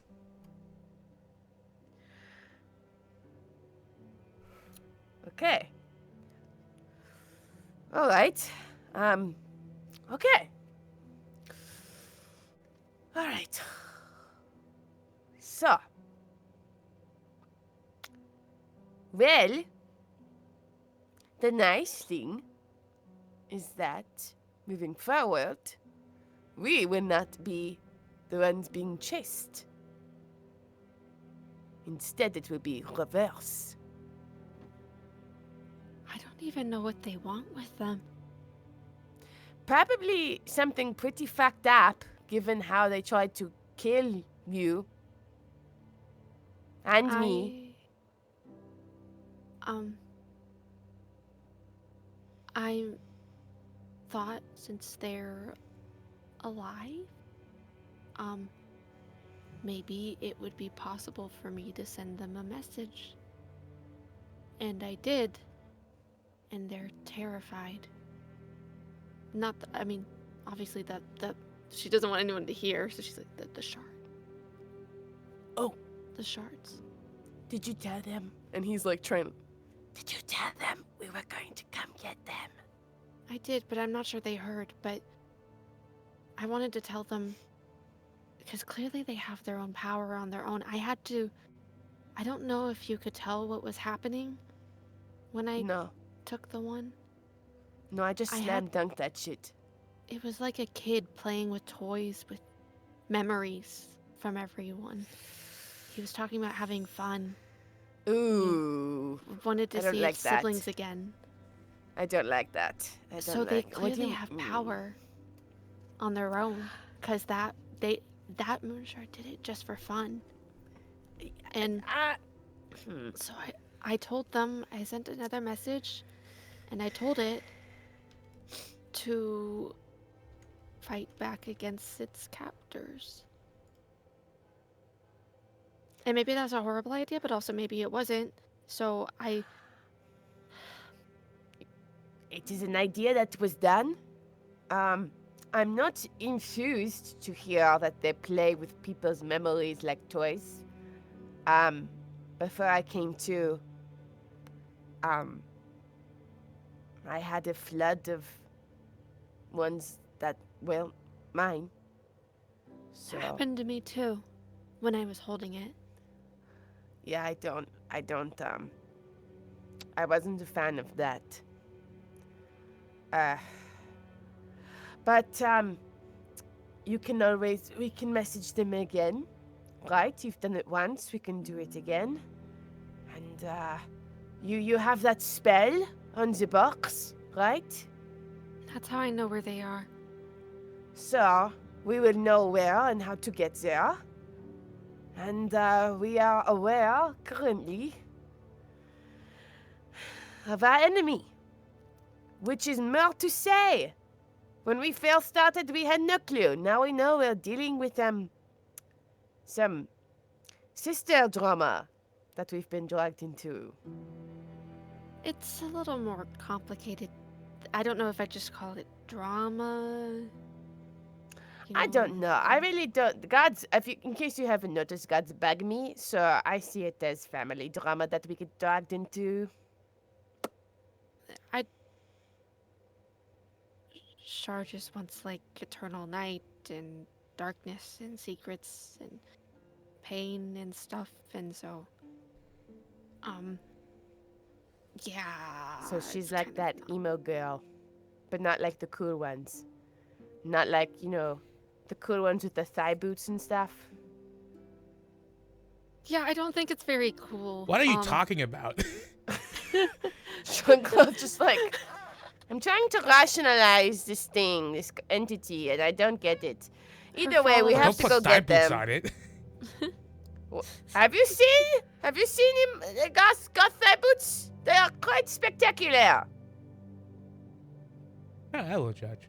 I've never met anyone who wears them personally. Oh, back in my day. I mean, it's a very current fashion trend. Well, Put me back in the bag. okay. Well, yes. Her followers, though, have attacked Dalmar for. Oh, they're fucking awful. I can't stand that one bitch. What was her name? Kari? Ah! Yeah, no. Whoever they are, we will take care of them. And they have the moonshards, and we are supposed to get them to the other side of the continent. That is our mission. That is what we have to do, so that is what we're going to do.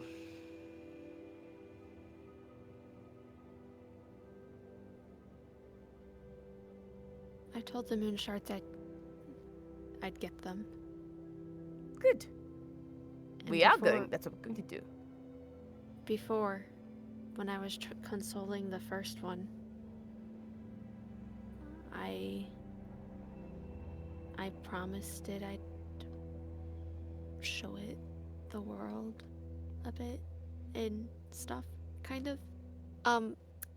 It was, I was trying to, it was very temperamental, so I just, it said I felt like its mom.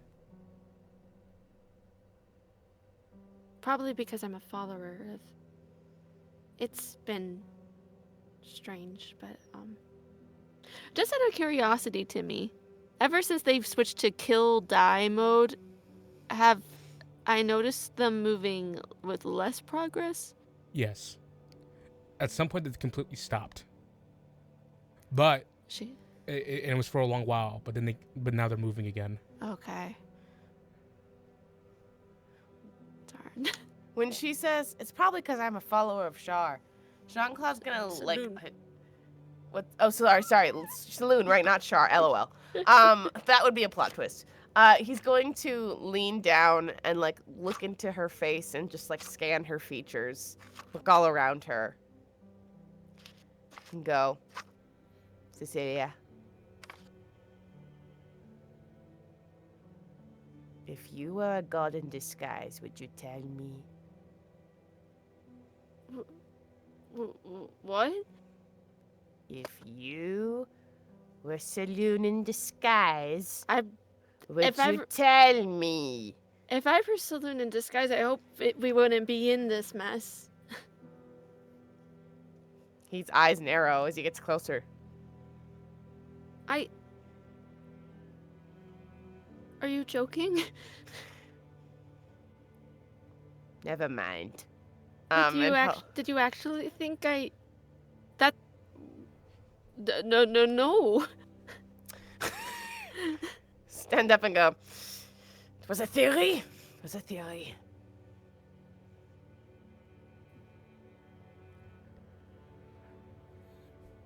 You're just special is all I'm saying, so.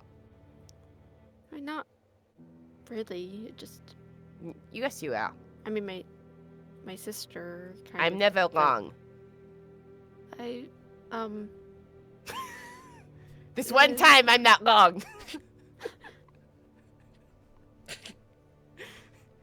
I mean, everyone... And I guess in an everyone special in their own way kind of way, but... I'm saying you're special. There's something up with you, kiddo. So I'm trying to figure out what the connection is. As Jean-Claude shakes Cecilia, no, she doesn't do that. As the interrogation continues, we do have to go over to Dalmar. As Jean-Claude is getting to the bottom of it. Or so he thinks. Oh boy. Jenny, she's onto us. I can't believe Emma called that. Could It's you a sound imagine? theory, Emma. It's a sound theory, Emma. Too bad I can never leave this room. Oh my god, what? Whatever she says. Dalmar.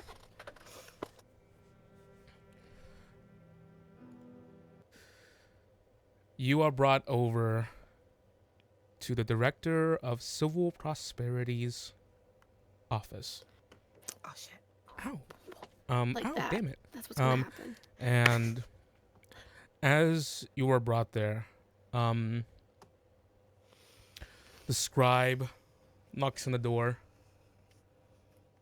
And she just goes, "Speak." He goes,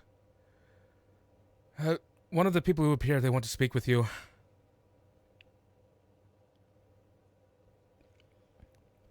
Let them in. And as the door opens, the two of you trade looks. Dalmar, you are ragged, tired. Mr. LaFair is as immaculate and clean as she was the day of the parade. And as she sees you, there's a look of surprise. And she just goes, "The underling."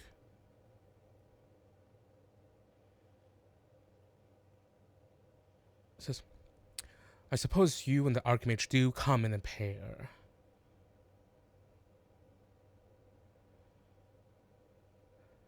And I suppose you're back to your normal tricks of doing absolutely fucking nothing. Get her. I see you're still as uncouth as ever. Is that what you came to speak with me about? to sling slang at me. No, Slang. actually. That's not why I came here. Can you send the Archmage instead? I'm sure he invested some message into you, but I'd He rather is hear in no it from. condition to deal with your antics at this moment.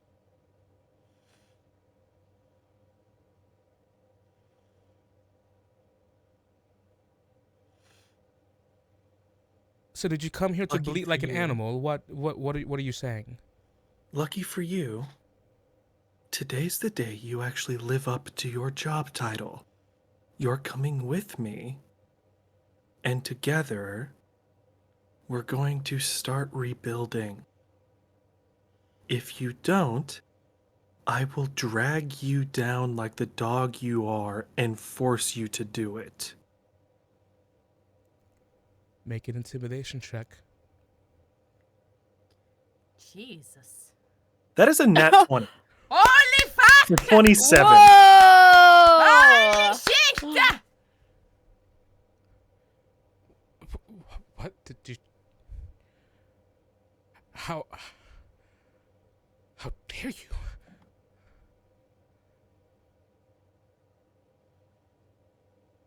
He's giving her a look as if he's just egging her to try and say something more.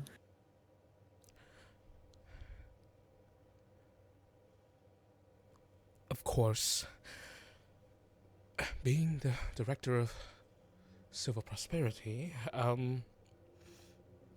the repairs would certainly be within my vision.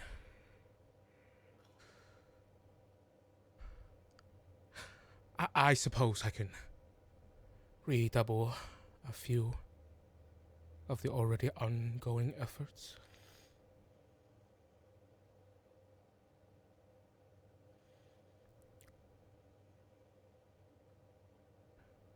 Quit lying. I know you were the first ones to run when the attack started. I know there's a reason why you look the exact same you did on that day. So now, you're going to get your precious clothes and your hands dirty. I'm sorry, I'm relieving you of your position. You can't do that. You have no authority. You're just an underling. A pickaxe flies by the side of her face, embedding in the wall behind her. Then try and stop me. Hey, yo. Are you going to walk, or am I going to have to drag you through the city?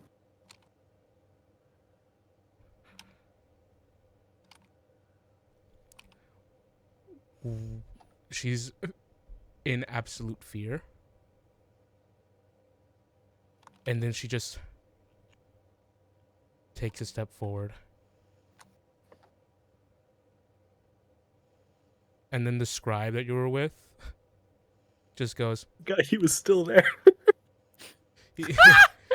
you see, you can feel it, just a satisfaction. Absolute satisfaction. Yes. The scribe goes, we can bring you, we can direct you where to go. House of The fair. Waffles. And he just the scribe goes with venom. The fair. No longer calling her the director. Hey, yo. Can I see if she's got financial records or anything hidden in her desk? Because I've got a feeling she's not been good in her As job. you go over towards her desk, she just goes, no. You're not allowed to look through those. I don't believe you have that authority anymore, Lafleur. Hey, ya.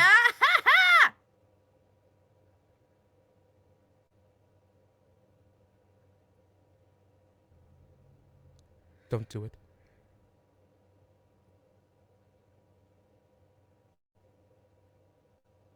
My personal issue is with you. But the entire city has an issue with the directors. So if there's something you're hiding, I'm afraid it's not going to end well.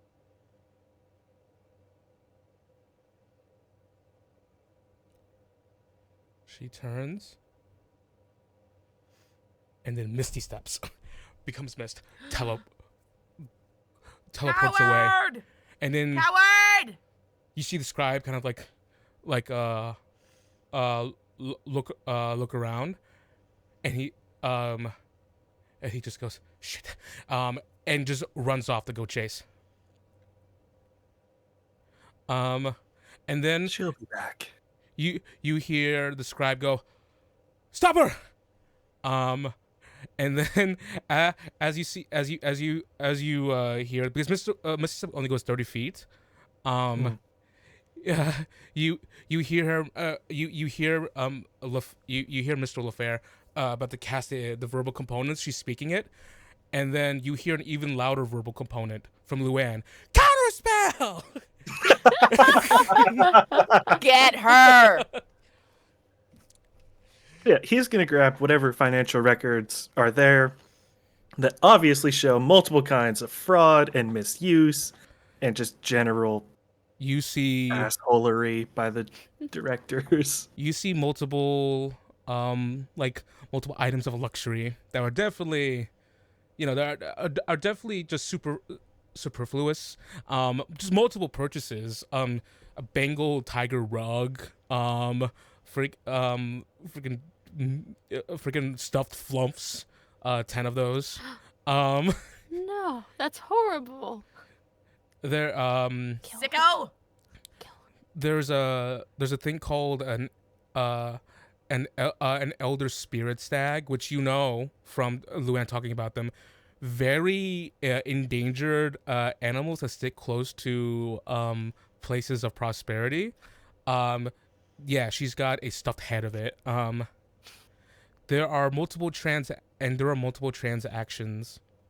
with one.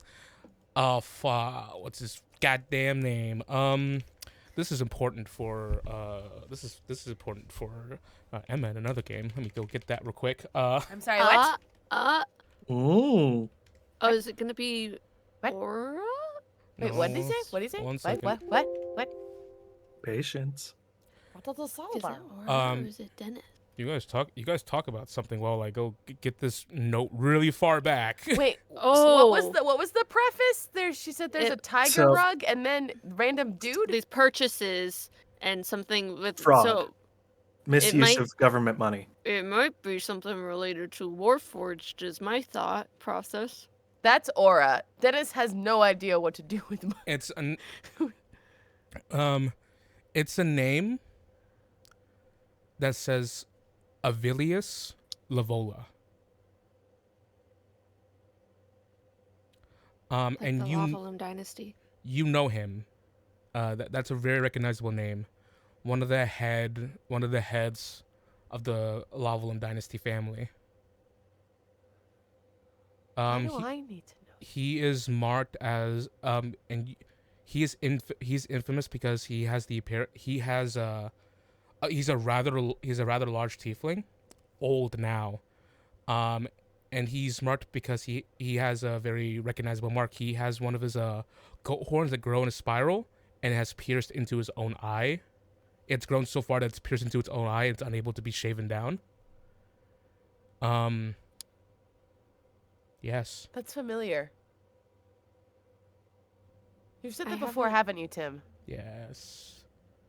I haven't met him in a game, but I've heard of him. But I can't remember which character heard it.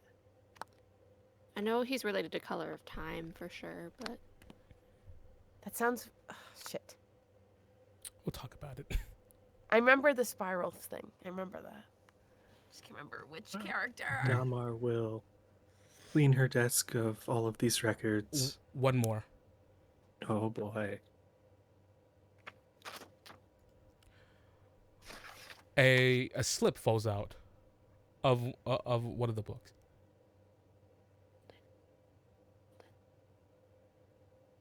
$150,000 gold pieces and a keep within the Silurian Empire, Lavala, Silivren, and Otakos, 4 different nations, for the delivery of the Archmage's Moon Shard. Whoa! Oh.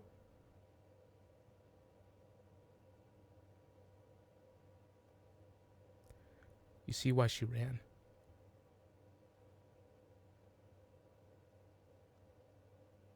To quote a certain Brendan Lee Mulligan, it stinks from top to bottom, gang. Well, that's definitely enough to get her in trouble, and enough to put the entirety of the directors behind bars. Because if one of them was that corrupt, then the others weren't doing anything to stop her. So was all of this her fault because she messed with the moon shard and then this happened? What did she We try can to pin it do? that way. Tried to She take tried to it? steal it. Tried to steal it, and then it reacted by bringing it to the moon shards jumped to a different dimension to keep themselves safe? This one was particularly playful. Who knows? Yeah, well, they need to stop playing. He is going to take these records, leave her office, see her lying on the floor after being counterspelled, and it's like, Tackled Is by she multiple connected people. to Vane? Yeah. Was she doing that for Vane? And let him get into the organization to try to? Because he's not a Sharon, potentially. you have chosen to be dragged through town, I see. You don't know what you're getting into. No, I don't. But I don't give a damn. You have hurt so many people, ruined so many lives. I don't care what I'm going to set off. But right now, all I care about is ruining yours. You've given me everything I need to do just that. So why not rub it in? He is going to not gently grab her by the hair and Didn't she start already run? walking. She got counterspelled. Oh. And start walking towards the House of Waffles. She screams as she is dragged through the square towards the House of Waffles, and Jean-Claude, in the middle of like this. Cecilia's a god. Hey, that's just what it is. That's got to be it. You hear Special. screaming in the distance. People are put on alert. And you see multiple of the people begin to go gather to go see what it is. Come on! And he'll just charge out. She gets up. You or stay there! tries to. You stay there! She still tries to. I do not make me command you! You I'm cannot fine. They healed sit. me. It's fine. Sit. No, for fuck's sake! And then he'll go up and pick her up. And bring her with him. Enhanceability's still on, so Easy. It doesn't. I was gonna say, yet again, he can with enhanced ability, he can pick up a fucking building at this point. Thank mhm. goodness for the tall ceilings in the House of Waffles. Punches a hole in it. The construction's sound, so Fuck. you all head out to see Dalmar dragging a pink-haired air genasi. And she and you hear the woman screaming, "Help! Someone help me! He's gone What are you crazy!" doing? Dalmar,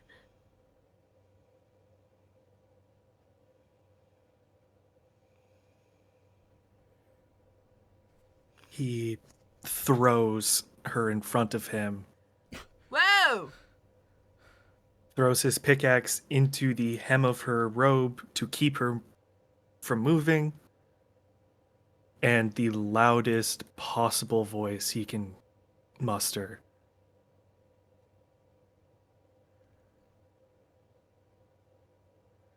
The directors, and specifically the Director of Civil Prosperity, Mr. Lafleur, have been removed from duty.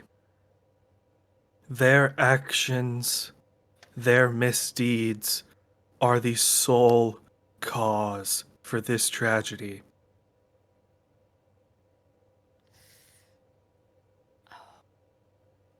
And he holds up the records, motions for, I'm assuming Lee's in the crowd somewhere. Yes. Motions for Lee, He approaches. hands them over to him, gives him that like guy look of, I'm about to lose it, but I'm not going to because I'm a guy. It's like, It's okay, bro. these records show reckless spending, under the table deals, incredible threats made to the safety of our city by our own directors. I know it is not my place to relieve them of duty, but with the evidence I am presenting, it is someone's.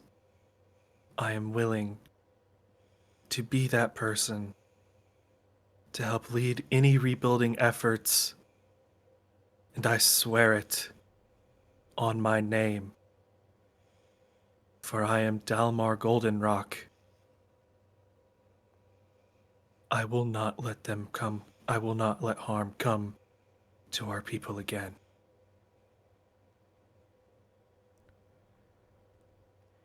I believe It's a big deal. it is absolutely in your place.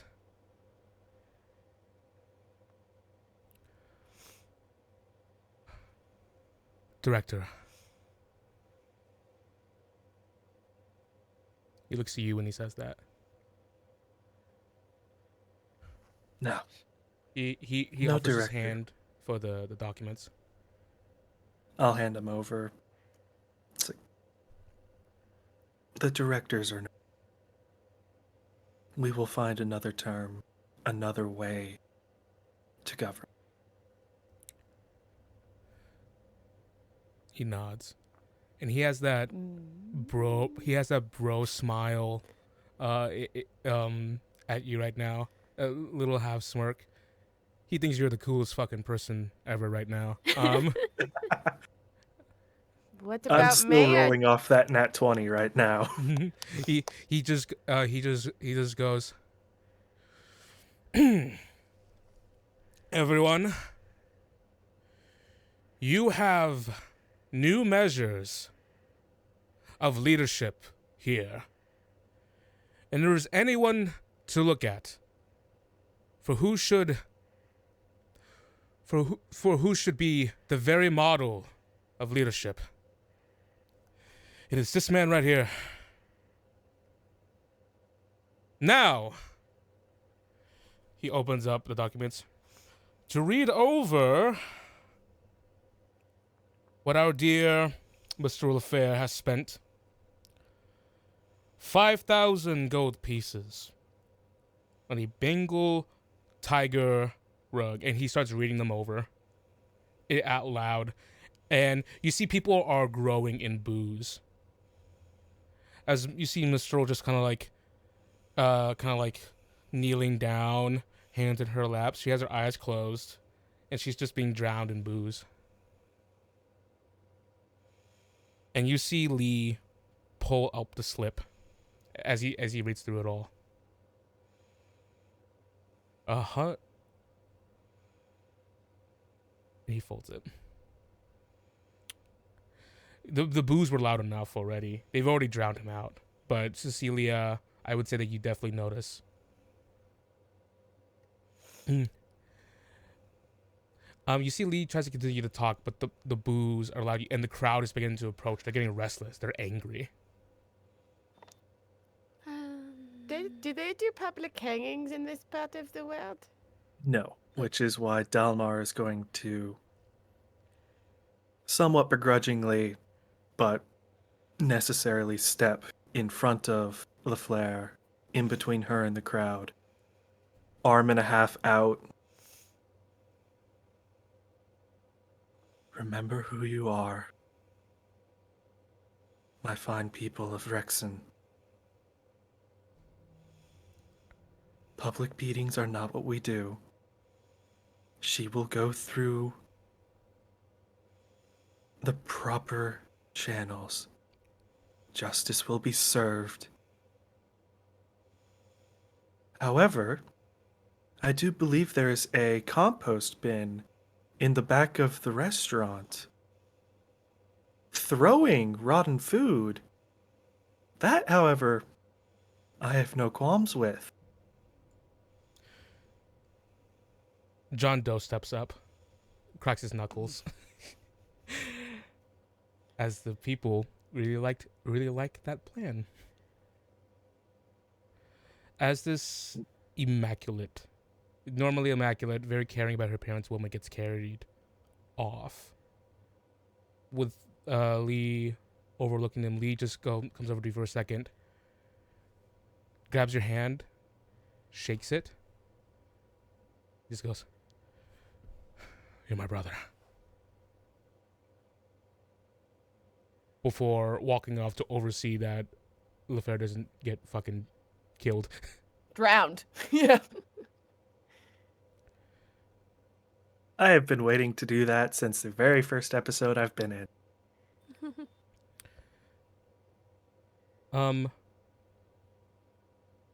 As well, that is happening, Cecilia and Jean-Claude, you watched this first time you saw him, this quite like not timid, but not forward presenting man take leadership now, speaking from his chest, and people follow him. You think there's no one better, really, the man who has led the efforts into rescuing as many people as he can, Oh, fuck yeah. who has helped you immeasurably. His merits outweigh anyone you've met so far, and so far, no one more deserving. There is a little path between the both of you if you want to approach and talk to him. Yeah, I think Jean-Claude will swagger up and go, "Mayor Goldenlock, well done."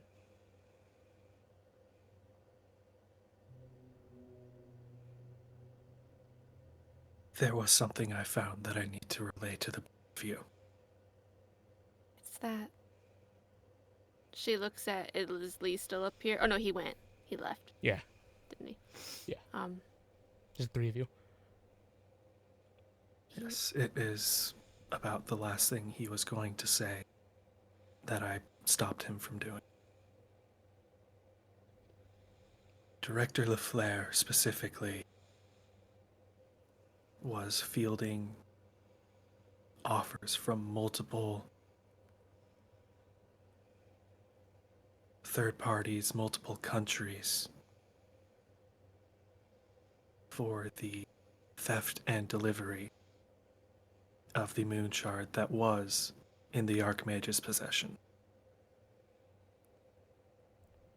What? Multiple countries? Right, Tim? It was an offer. It was okay. Let me get it. It's an offer by one person, multiple rewards, like very lucrative rewards in multiple. Keeps in basically every kingdom on this continent. Gotcha. Mhm. A very large monetary and land-based reward for their delivery.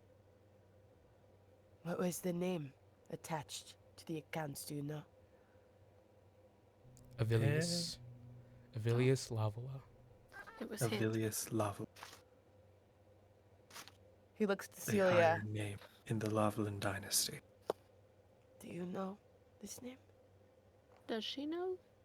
It's a very famous name. If you think Cecilia's ever had her head in like other surrounding kingdoms, like just Oh, yeah. general like politics, She then reads constantly. yes, you know Um, about the Lavalin family, their history. They're basically revered as quasi deities. She goes, the Lavalum dynasty is named after their family. Or they're named after the Lavalum dynasty. I don't remember which, but it's a very influential noble, and they're treated as though they're gods, devil trickers, things like And- that. Where did you say the shards were moving? North. Is Lavalum north of us? Yes, Which is where Kari said she was from, too. Oh, great. Fucking great. Is Ugh. that- I was going to say, or maybe not say, I was just kind of thinking it, that I felt like maybe what you're doing to her is harsh, or not harsh. I mean, I heard what she did, but just maybe not right to inflict on someone else. But that means this is all her fault, isn't it? Yes. And that is part of the reason why I stopped Lee from reading it out loud. Even if the crowd hadn't been able to hear it, if someone had and pieced it together. The last thing I want, even with my personal feelings related to her, is for her to not receive a proper chance through a justice system and then receive her punishment. But yes, this is her doing. The punishment she is receiving now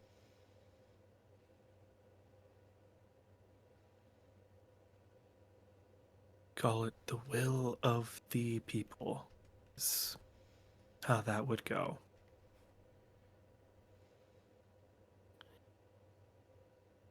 She's responsible for the death of thousands? But I feel like with this, will we be able to talk to her? We might be able to, maybe she knows more about the people who took them. We need to get them back. I know, I know. that's not your problem, but You can talk to her. Once we have her restrained, I'm aware that it is not the nicest way of doing things, Cecilia. But with what we have and what we're set to deal with, it is the only way. We have to get ready to go north.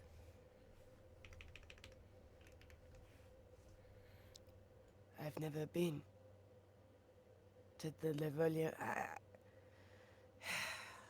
that's where Apheus's vision was from too. So Well, the it's all vision I had. connected. Ugh, I wish I will was not keep you smarter. here. But before the two of you go, because I'm not sure when you plan on leaving or if I will be around when you do, because I'm in dire need of rest myself, as are my family here. But, Cecilia, hold out your hand for me, please. She does.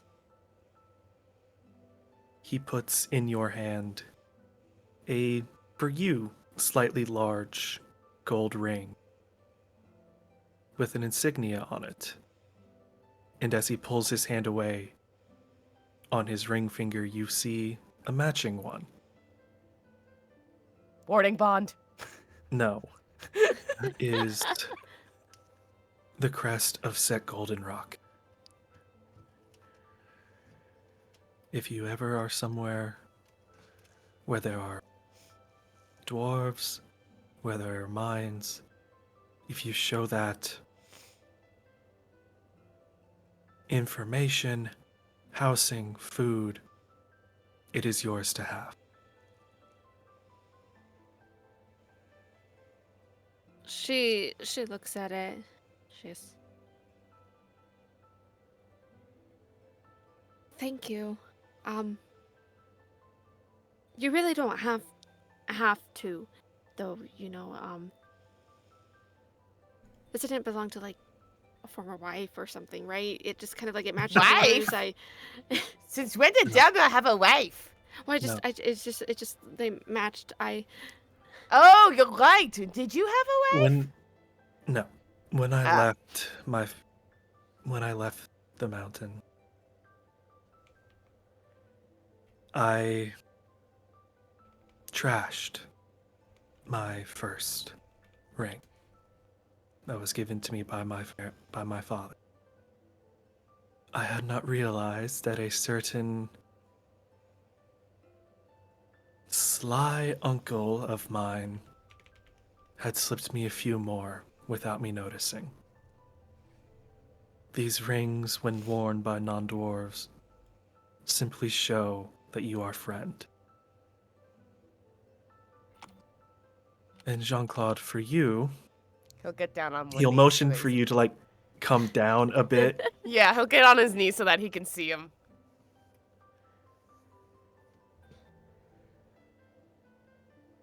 He will lightly tap his forehead against yours, Hey, mutter a few words under his breath, what the fuck? and then very playfully punch you in the gut. Ah! I like my. You're a dick. Dwarven blessing, my friend. Be strong. Yeah, wait You till have I someone to care for.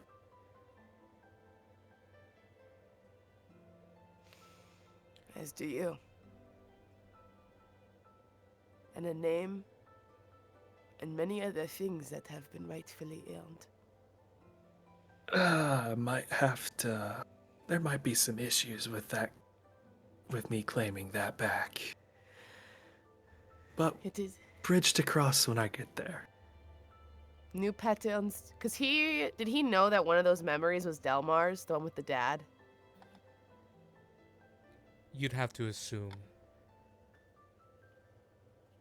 You could probably piece it together.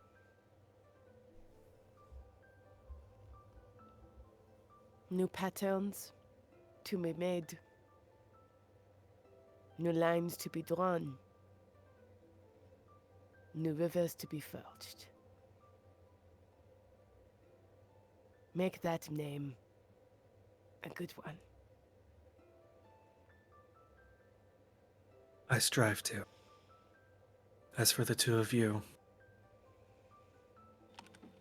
may your path be lit, may your pickaxe swing true. I wish you both the best of luck. And he will, a very rare thing for dwarves to do, bow before he turns and collapses into Luan and Arxen's arms. Oh, he's dead tired. He passed. Oh, I think He they were passed like, out. She was getting ready to say, well, thank you too for everything you've done. Is I only Luann's there. Arkson's being treated, and but Luann just goes, "I got you. I got you, bud." Take That's care all of him, huh? Yeah. He really likes my cooking. Everyone else doesn't. That must mean he loves you a lot. He's my guy. I'd Oh, like to He's quickly our guy. point out, Luann is not a romantic interest. yeah, we're we're assistants in They're platonic in besties. arms. Assistants in arms. They're besties. platonic besties. Like, all right, I actually got to put him to the side for a moment here. I hope this isn't disrespectful, but I am going to like pick him up again. I need a handstability. Okay, all right, I'm gonna. Sorry, down. You're sleeping, right? Okay, let me put you down. Okay, I'm gonna pick you up again. Well, thank you both for everything. thank you. I mean, you guys changed the forecast, so that's pretty good. We I think didn't do the- it alone. I think the potions you've made saved multiple of our lives. And if we don't see him again before we have to leave, can you make sure that he knows I wanted to thank him too? I know we were helping him, but he was also helping us, and a lot of the complications were because of us. And he put his life on the line for that too. 20% with us. Well, he wanted to thank you. He had me go through his personal his stash of items to try and pick out what I can give to you. It's not as good as Dalmar's ring. He didn't give me one of those. I'm Yeah, afraid. no, I got a fucking punch. You got a dwarven blessing. Chill. Because I'm just saying, I think I'm Dalmar's best friend, and I never got a ring, but we won't talk about it now. Here, reaches into her bag of holding. He goes, I picked out things that I think would be really beneficial to you guys specifically. Here for you, Cecilia. She pulls out a pair of gauntlets. They're a bit hard. They have like they have like the hard scales over the arms, but it edges out with soft gloves at the end. This is for you. These are called the warding hands. I have a feeling like you're a big healer type, so I think this would help. Those items, whenever you heal someone, they gain Blade Ward until the end of their next turn. Thank you, Baldur's Gate. Thank you, Baldur's Gate. She goes, Thanks, Baldur's Gate. she goes, are you sure you... Oh yeah. I mean, yeah, I'm pretty sure, actually. No, I'm very sure that you deserve this. So shut up. Yes, you do. Well, thank you. People keep giving us stuff, and I never know what to do. She says to Jean-Claude. I mean, like, I'm glad you get stuff, Cecilia. I get blessings. Well, big guy, I got something for you. If it is a Waffle House gift card, I swear to any god. Well, I have one gift for you now instead of two. I'm just saying, you guys are going north. There's a lot of No! I guess I would take it if and- nobody else wanted it. you're getting two gifts. Here's one of my coupon books. Luann. I keep a lot of coupons. I'm a pretty frugal person. I think this is just if you ever go to a store, just like peek these. I'm getting the coupon book. No, Cecilia, because you don't want to get the House of Waffles. Coupon book. I'm writing it down. You better just use it. whenever you go to a store, there might be a chance you get a discount on certain items because Luann is really It's gonna be the most super good. obscure item.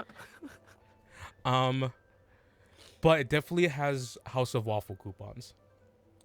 And she just goes, the Lavalum Dynasty is, well, if you're gonna go there, it's the huge desert. What I recommend is that you find someone to help guide you through it. I don't have anybody to know though. And my main thing for you, Jean-Claude, can anyone say custodier? She pulls out this this Echelon shield. It's very like, it has a very like reflective blue color. It looks very nice. Ooh. And she just goes, the command word is custodier. Gives it to you. He takes the shield and goes, custodier? As you say that, the shield springs to life and begins to float in the air and starts to spin around you. You get an animated shield. I just screaming. sent you to it. While holding the shield, you can speak its command word as a bonus action to cause it to animate. The shield leaps into the air and hovers in your space to protect you as if you were wielding it. So you can wield a two-handed weapon and have dope. And have a shield. It's a +1 shield, so it's a +3 AC. Let's go! Anybody within 5 feet of you, your allies within 5 feet of you, also gets a +3 bonus because the shield will protect them too. I'll Shut just the stand fuck behind up! I love this. Jean-Claude is Enemy, like, Jean-Claude, me. That's the new Exact- lineup. Jean-Claude is like, this is so as he's going, because he's not used to like. Whoa. You see the shield kind of as you scream. It just kind of like shakes for a moment and like it turns towards you. It's kind of like it's kind of like the rug from Aladdin. It acts like it's very animated. And it turns to Luann, and Luann goes, "Go, that's your new, yeah, go ahead." And then the shield turns toward the front of the shield turns towards you. Hi. It bumps up a little bit, like a very cheery hello. Hello. Cecilia, help me. It's another. Now we have another unexpectedly sentient friend. It floats around you towards your back, Jean-Claude, before it slams against your back, and it remains there. It's like, for you at beck and call. Why do the things I love help me? How's He that? goes- It's like, yo, go ahead. He goes, thank you, Luann, for stealing this from Dalmar. Tell him I thank him. Well, definitely stealing. Write a letter that I totally got better gifts. Even though it wasn't really, he kind of had his ring and I just eluded the archmages. Anyways, is that a cat driving a horse carriage over there? Augustus. He's back. One more thing. You look over where everyone else is occupied. You see Augustus, his paw, a black cat, sitting in front of a horse carriage. He's got his paws on like the ropes. He's trying his best. He can't get it. But you see the horse is slowly walking in, and he's just, it's so funny. He's like,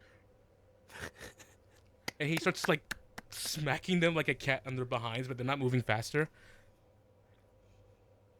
Augustus, you came back.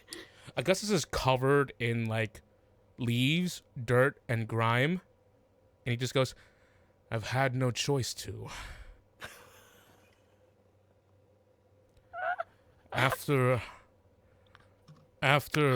I missed Some him. after some time traveling, I realize I'm not quite fit to travel the wilds. I realized that shortly after you left, it might have been a bad idea. Not that A I didn't have faith in you. I just, I was a victim of mine own hubris.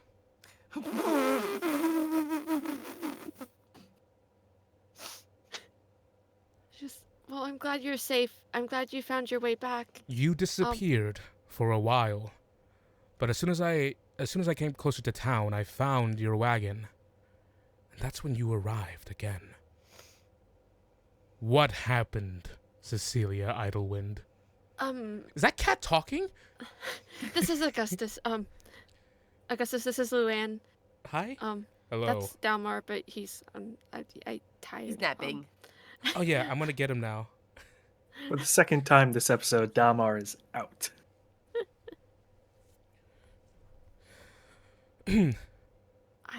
I whisper to Luann, I go, he used to be a sphinx.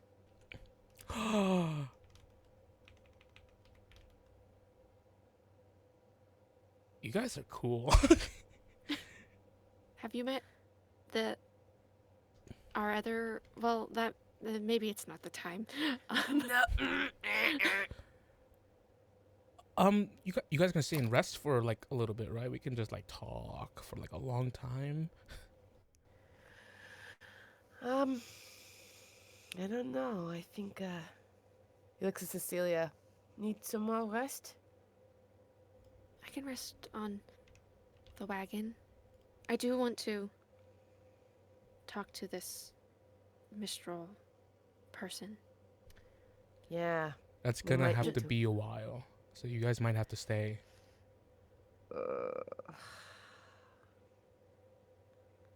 But I don't want them to Ready. get too far. They stopped Well- for a bit, but they kept their back moving. You have sending, right? Not today. Well, I Um, mean in the future, I'll- if you need to ask Dalmar to get answers for us. I'll give you this, Cecilia. They're very far, and they're moving at a really good pace. And and it's gonna be hard to like move at full pace with your wagon for that long time. You have so much to catch up to, and so long, that perhaps the wisdom here is that they gotta go where they gotta go, and you just gotta get you just get there when you can. Who- Yeah. No, you go first. Chasing them right now as fast as possible, you have a feeling it's gonna take a lot of effort and energy. Like full on just sprinting with the horses just for weeks on end to get to them if they're keeping up their pace. Luann, Yeah. does this town or anyone here? I know it's really advanced, so I don't know, but the city was really advanced, but is there teleportation magic? A lot of our institutions that had arcane stuff, it all went just. Could the Archmage? It would take a while to like draw up a new one. Where are you trying to go? Well, we don't know exactly where they're headed, but we can't catch up to them. They're too fast. They're just too fast. I think even if we went as fast as we could, even if we were full strength, I don't think we'd reach them in time. But if we could get ahead of them, or just anywhere nearer to them, not today, necessarily. I don't think we should confront them today. We'd have to figure it out. I need to keep expectations real. Right now it's really hard to. Well, I think the Archmage is the only one who could really do it. If you're trying to go north, I think the farthest we can get you is towards. Well, the mountains. Towards where. That's where Dalmar's from. But we can't get you past the desert. weave doesn't work too good there. It'd be dangerous to teleport you across. How long to me would it take normally to get to the mountains? Traveling normally. Right now, it's like 3 to 4 days travel. She was.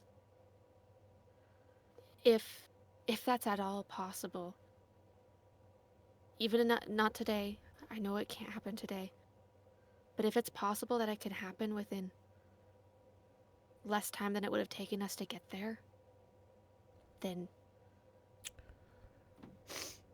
it would be so helpful. I know. I'm sorry. I wish I could do it. But the Archmage is in a really bad place right now. I'm not sure if he even has the energy to do it.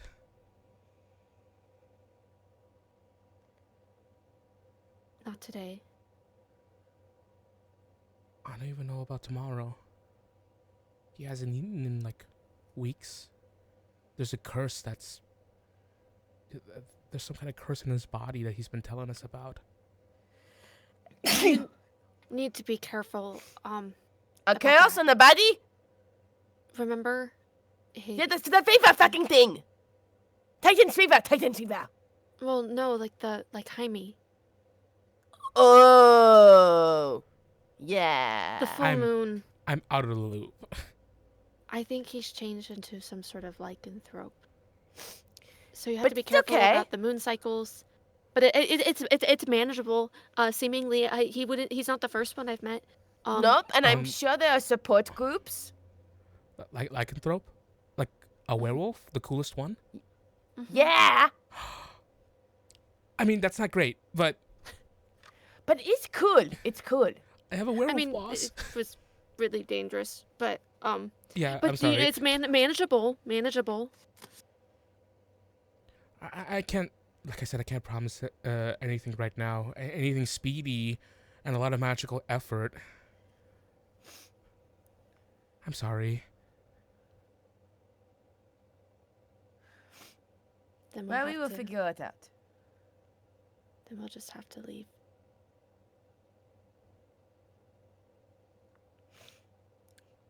We can always call, right? It's hard with 25 words, but we could. Oh, I know sending too. So I could talk back and forth. We can get double the messages. That way we can keep each other in touch about what's going on. And And I like- push my sending to 28 words because I speak with hyphens. What? Never mind. You can do that. I feel like I've been cheating something, but yeah. I feel like I could get some extra words in. Well,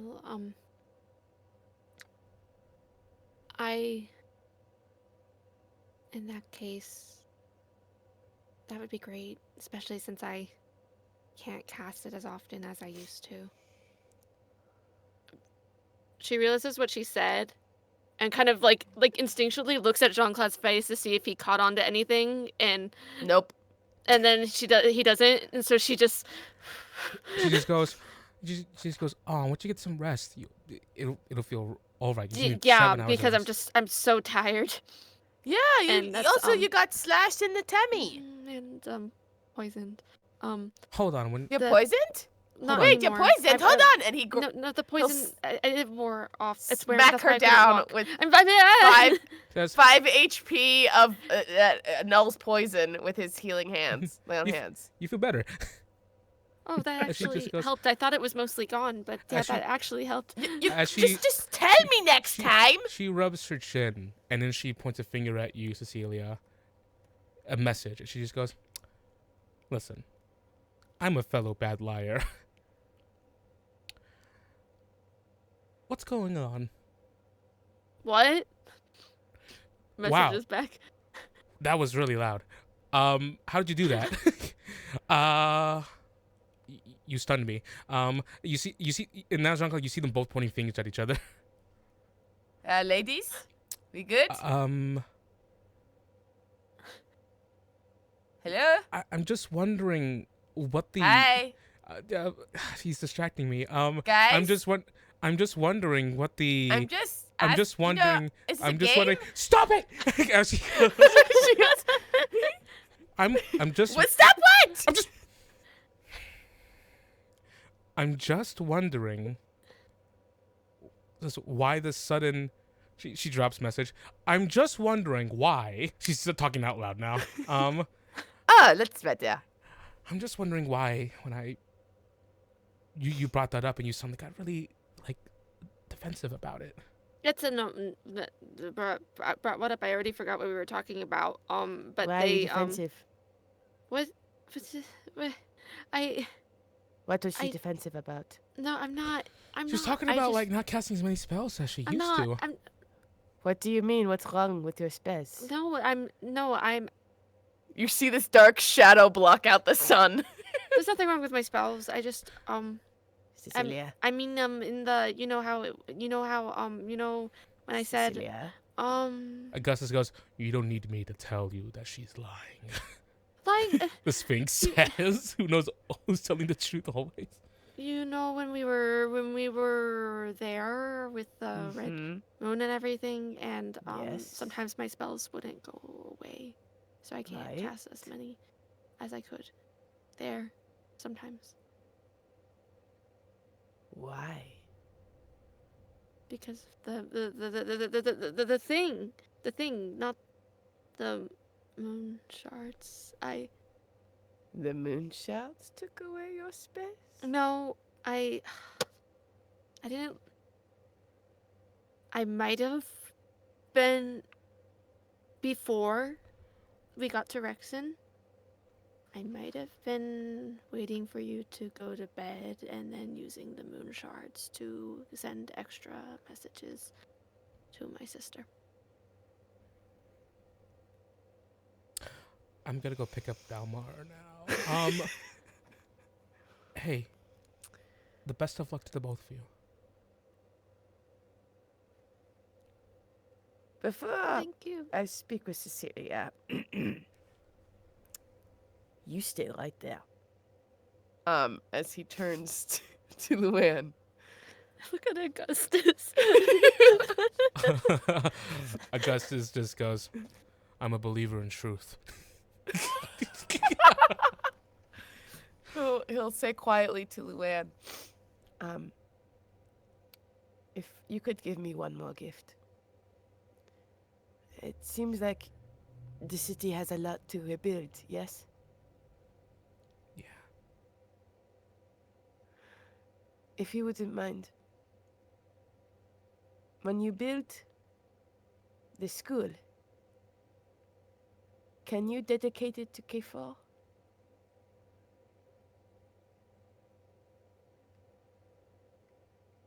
Of course. He made sure the kids were safe.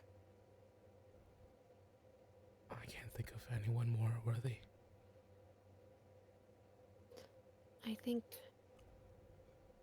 I don't think anyone after this is going to be quick to go back to the way things were before. No, they aren't.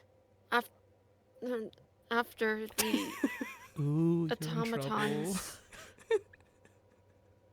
awakened, a lot of them seemed really pained by what they'd been going through before. I don't know how it works. I don't know if they actually feel that way outside of that heightened state, but I don't think that should happen again.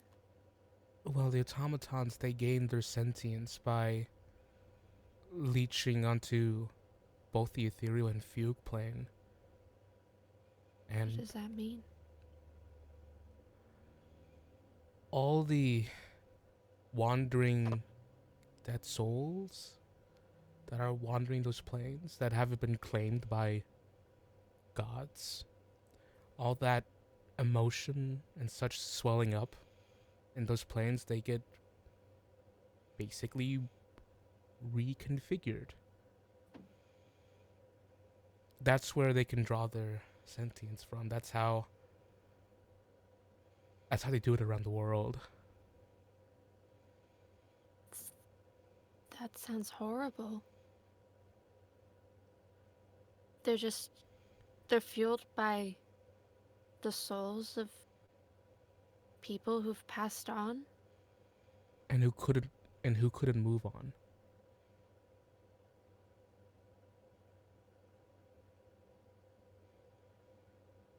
Now people they justify it because these people who haven't moved on, they want to still be a part of the world and to help people and to move things and make a change.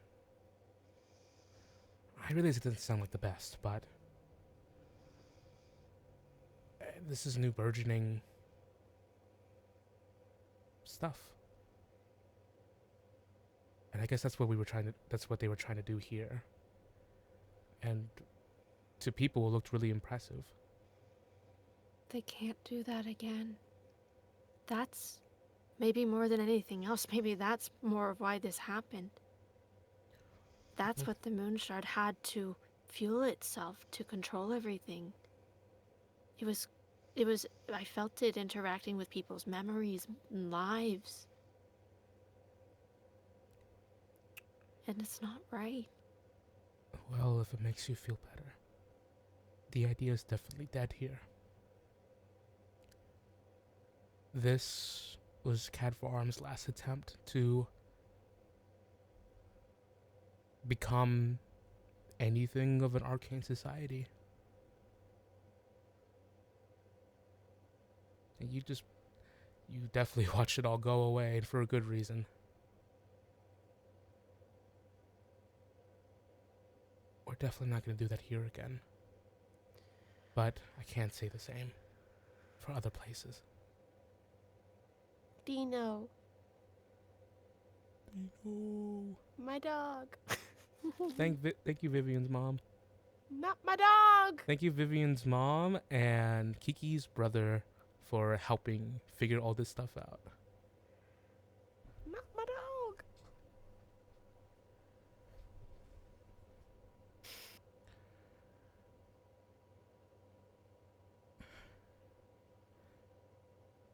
I'm sorry, Cecilia. I know it was a bummer. No, I mean, you didn't do anything but save people's lives and stuff. I mean, you did the same thing. Yeah, but you're the one who was apologizing. Yeah, just take my apology. No.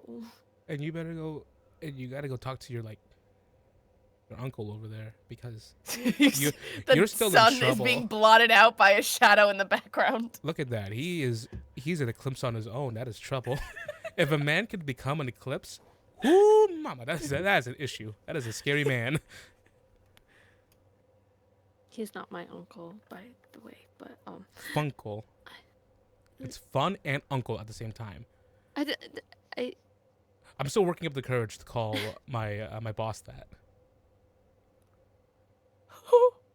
Maybe, now maybe it's not the time for it, but So Dalmar's been on the ground for a long time. Yes. I'm gonna go deal with that now.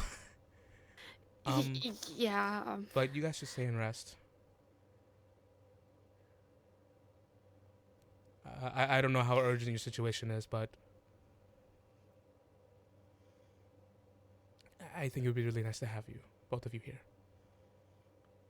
Until you're better, at least. We'll put both of our minds at ease. All right. Up and at him. She starts rolling Dalmar over and over again.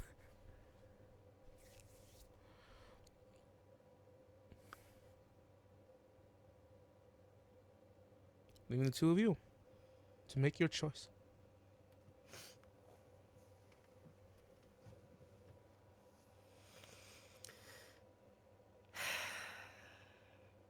It was before I knew that they, the weird thing where they wanted to hurt me thing. I'm sorry.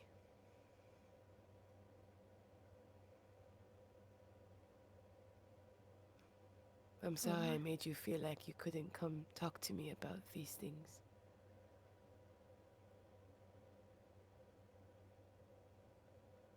It's not that. I mean, kind of, but Not kind of, it is. it just, I didn't think it was important. Cecilia,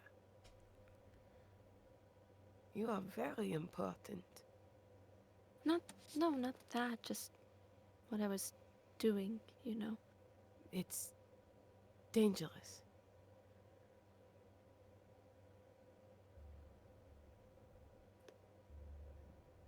You are an adult.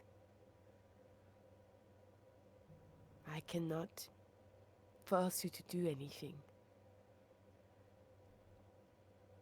But I can offer guidance.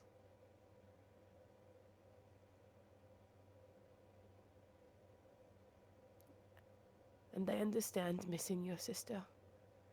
But, there are stones we can find, no? Stones that send messages and do not require extra spells to be used. We can find I- another way. It might be kind of expensive. I don't And care. also, the other person has to have the other end of it. I'll figure it out. I need you to take care of you. For so long, you've been taught to take care of others. Like your dad.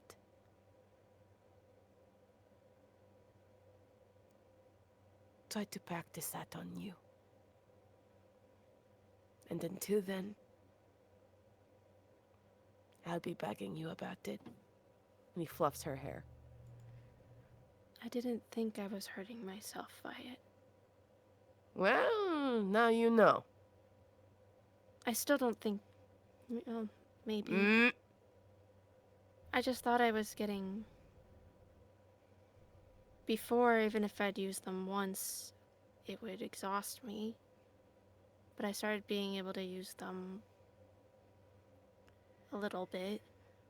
Without it, I thought I was getting stronger. I thought I was fine.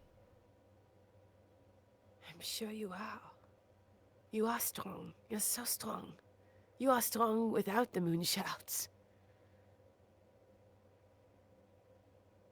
But this is a very ancient magic that I just want you to be careful with. Not because I don't trust you. Not because I don't think you can handle it. I know you can. You've taken down creatures larger than I. And outsmarted those wiser than I could ever hope to be.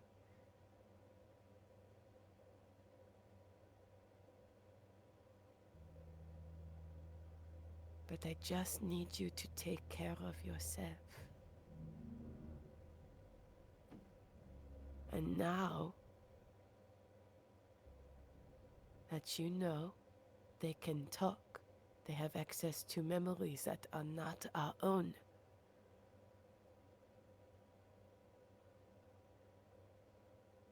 Just be careful. I am. Well, maybe not enough. You are careful with others. Not yourself. And I am a pot calling a kettle black.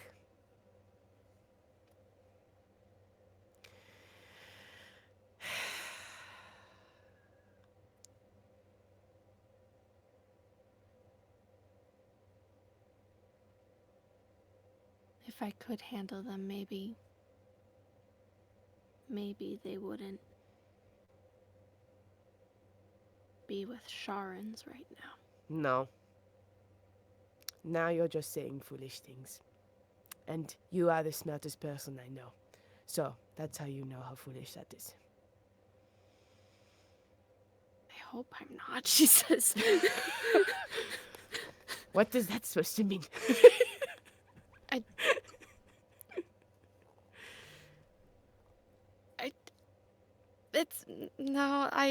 just... This is not about you. I know it feels like it's about you, right? Oh, I'm not enough. If I were more, I could have kept the shards. If I were more powerful, no. Life happens. There are things that happen to us that are way out of our control. And it has nothing to do with your power and your strength. Do not let those shards. Yes, it is our duty, but do not let them define your power. You are a goddess in disguise. You don't mean She's it not. like literally this time, right? No, now I'm joking, Augustus. Oh, good. But there's something there. There's something weird is all I'm saying. Jokes are just another form of lies. Okay, buddy? I never I thought missed about you? it that way. But you're killing the vibe, as the kids say. I apologize. Okay. Please don't. All right. So You're my I best think friend. I don't mean to offend you. he's gonna turn away for a moment. That's what you do. So that no one sees him wipe away, like try to do like the man thing that they do when they're trying to hide tears, when they like, they do this. It's okay. Then he'll turn back and go. So, when we get the moon shards back, which we will.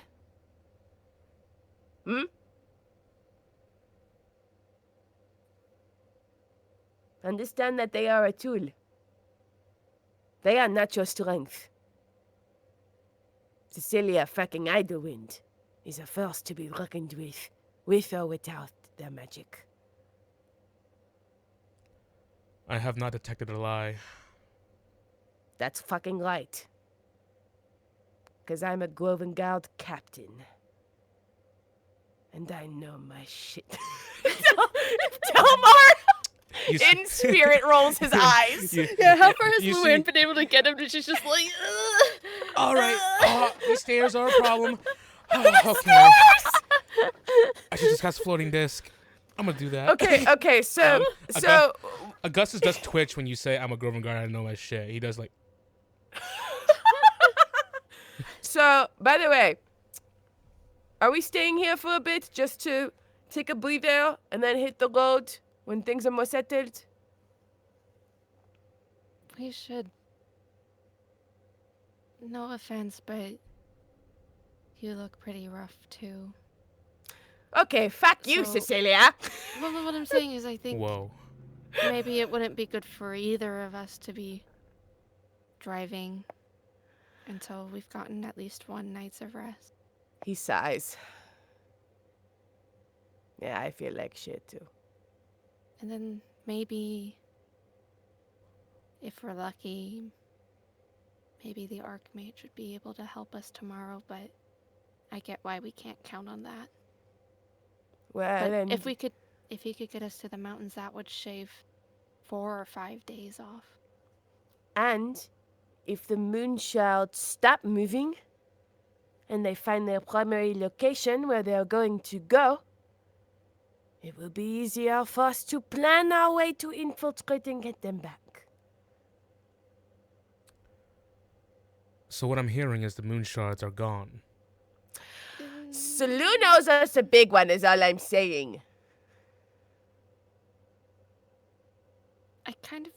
When I was talking to the one, I kind of almost felt like, oh, am I a babysitter? Yeah, the kid stuff is a little weird for me, I'm not going to lie. It's not my favorite thing. But I'm choosing to trust in you, that you know how best to handle this with my help, that we're in this together. I think it's creepy they called out to their mom being their god, which I get, but it's also fucking weird. Because they're pieces of the moon. I hope you know that I also don't know what to do. So, Good. Good. I actually feel better about myself. oh, okay. Thank you for saying that, Cecilia.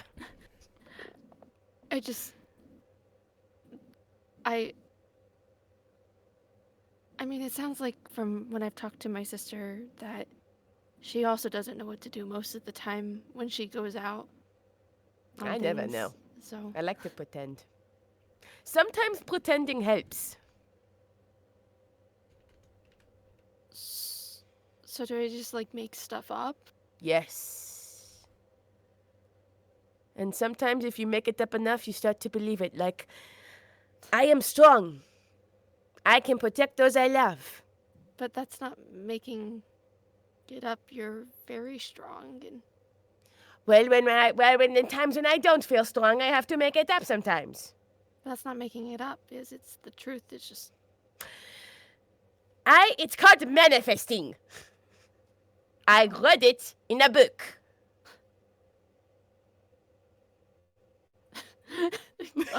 And he's like very firm and adamant about his manifesting. If you wish good things for you, they will happen. okay. Then I guess we should manifest.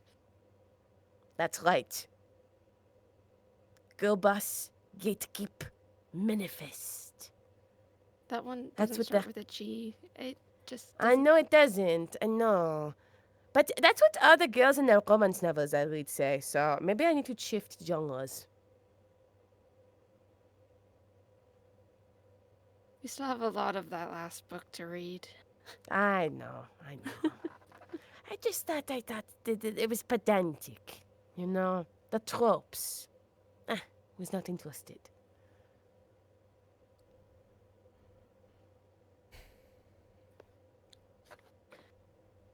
So,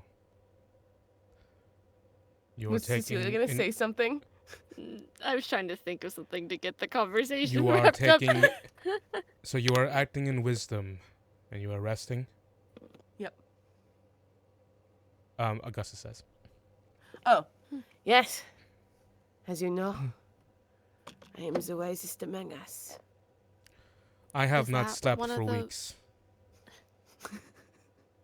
I will You've- do with some rest. You're in the bath, buddy. You smell. Oh, if you're a cat now, does that mean you can get fleas? We should probably check. No, buddy. It has been an unfortunate side effect. Yes. Come here, buddy, and he'll pick him up by the scruff. And this girl. Get you a bath. I am looking forward to sleeping inside of your warmth once more, Jean-Claude.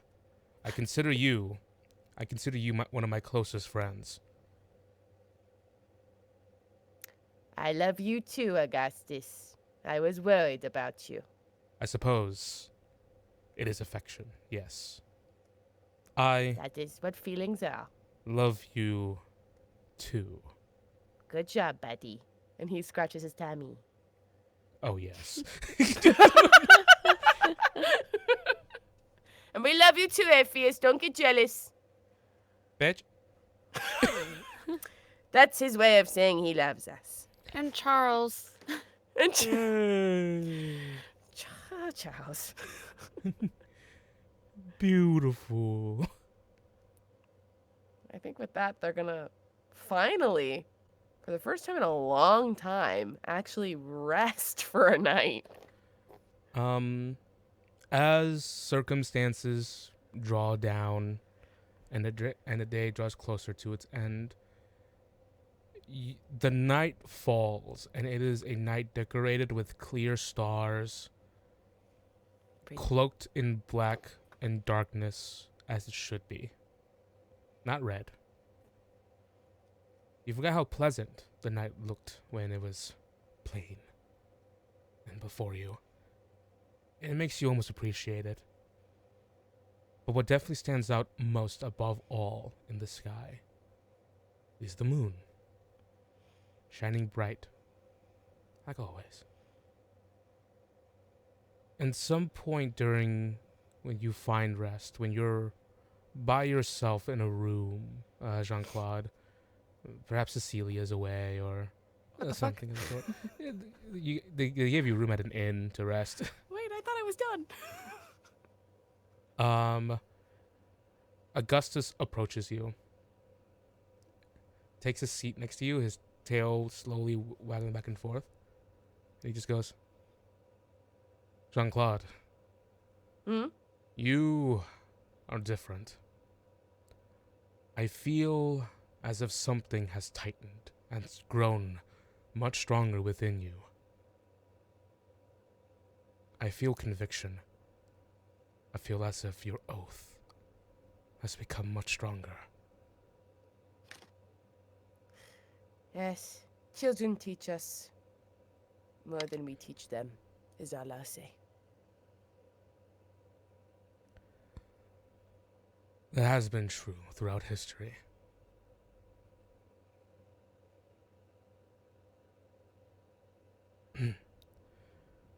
If you ever need to confide in anyone, please know that I am also an option. Thank you. I'll have to let JJ know.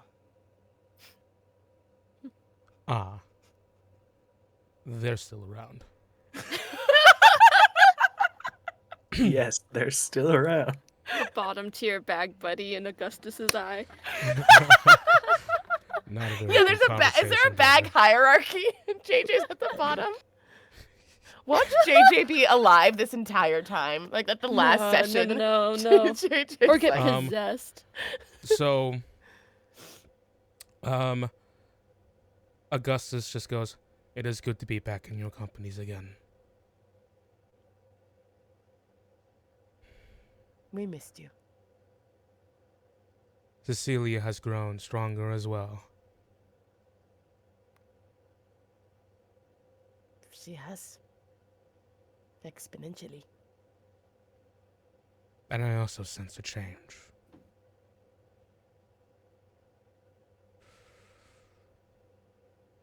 Trepidation. Understandable. But that is what makes heroes. Now, I'm going to make a comfortable space for myself. This, I find, takes a while.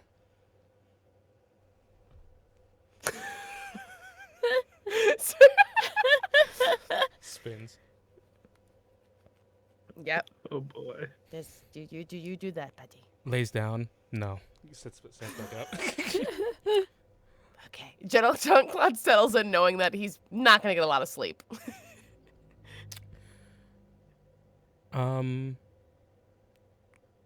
Your bracelet around your arm, you feel it more than ever now.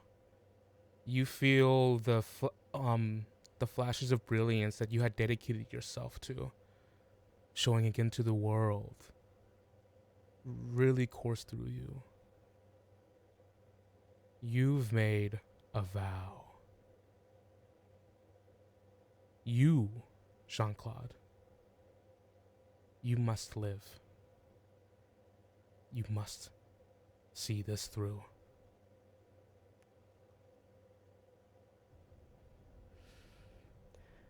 I'm coming, honey. I'm coming.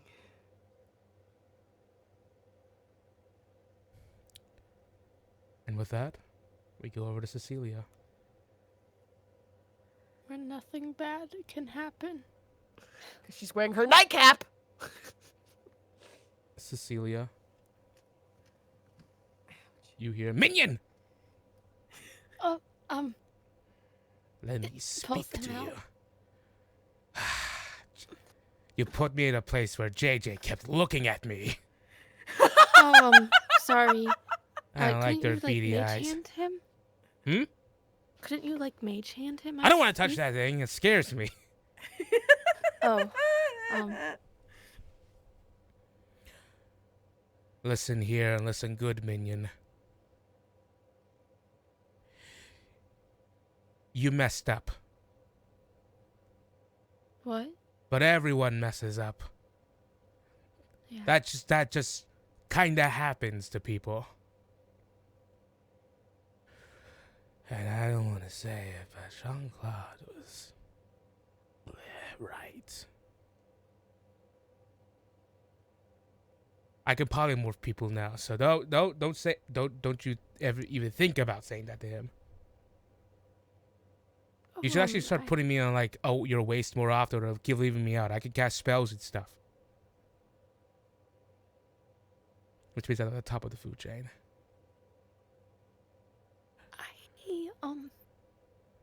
You're nervous. Oh, I can tell. But you're so tiny. You're like a mouse. But It's a skull. you have glasses. Yeah. You haven't taken those off yet. I need them to see. What is he doing? What was I doing again? What is he doing? Oh, right. Sorry. When I start insulting people, it becomes a chain. Yeah, you're really good at it. Thank you. You're welcome. All right, where was I? Oh, yeah. I sense fear in you. And I'm really good at it. So, yes, I did. I hope. I've seen what fear does to lesser people. It turns them into statues. It makes them do things that they regret.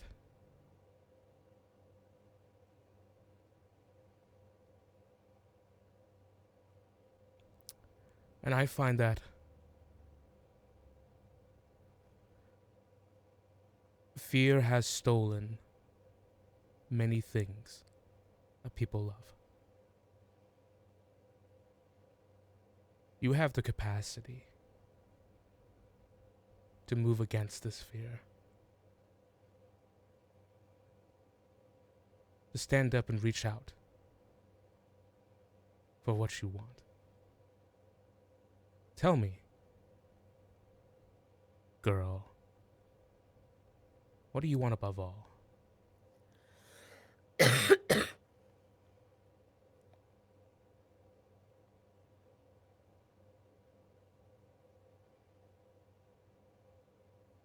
I want the... She's thinking so much about the moon shards that she almost says it. But then she goes, I want my family to be safe.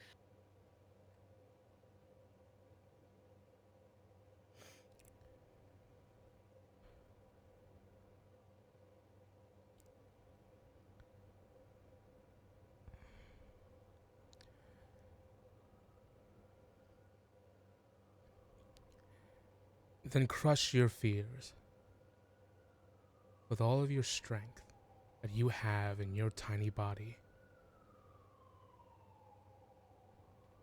Supplement it with bravery and foolishness if you must. And succeed where I've failed.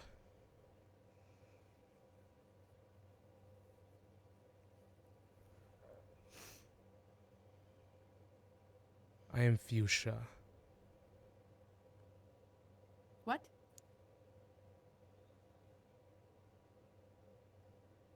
It's Take me nice closer to my home in the Level Up dynasty. I feel as if the curse can grow weaker if you do.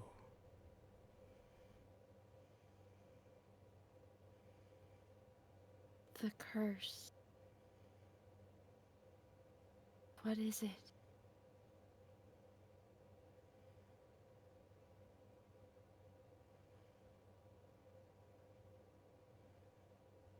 I hope you being scared doesn't stop you from getting me a new body, minion. Jesus.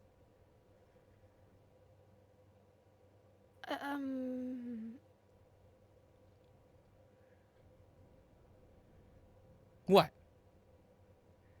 You're not gonna let it hold you back, right?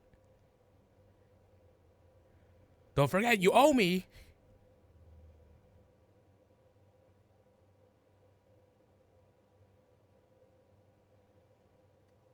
You know you're a phylactery, right? I think What did you just call I me? didn't. If I'm going to be completely honest, at first I didn't think you were a lich. But I didn't really know what a lich was. But then You're doing the mumbling thing again. You're mumbling. I'm sorry. I just. Hey, you be nice to her.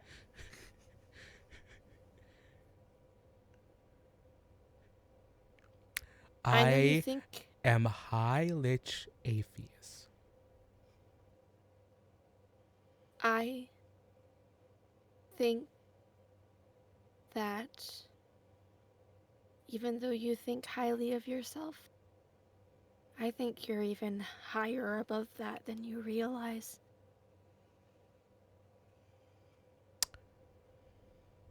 Oh, now I feel bad. That's what I was going to say.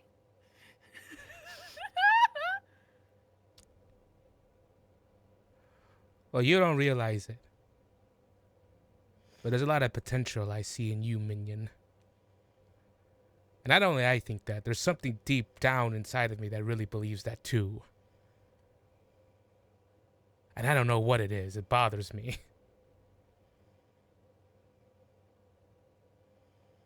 You're doing a thing with your Thank mouth you. again. I wish I had a chin with skin on it. Ew. Maybe I could give you like a mask or something, but Ooh. maybe I could make one. I've never been that. I'll think Brilliant about it. idea, minion. Well, I can- I will have very high expectations. Okay. But thank you. I know it means a lot coming from you. I mean, it's not that I don't believe it when Jean-Claude says it, it's just that Jean-Claude, to be honest, sometimes I feel like he puts too much faith in me. Hey. And I feel like he thinks... not always, but sometimes I think he thinks higher of me than maybe he should. Perhaps But I know that... if you I know feel you- like you don't live up to the expectations that you believe that people have in you, perhaps it becomes a sign. You must endeavor to try to become the person that people think you are.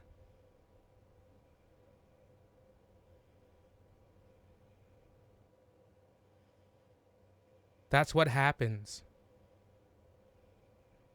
when the way you look and the things you do give people hope.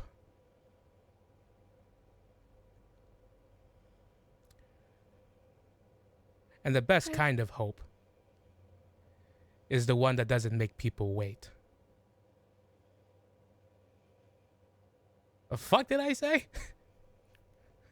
Hi, Lord Atheist. What, minion? Can I give you a hug? Aww.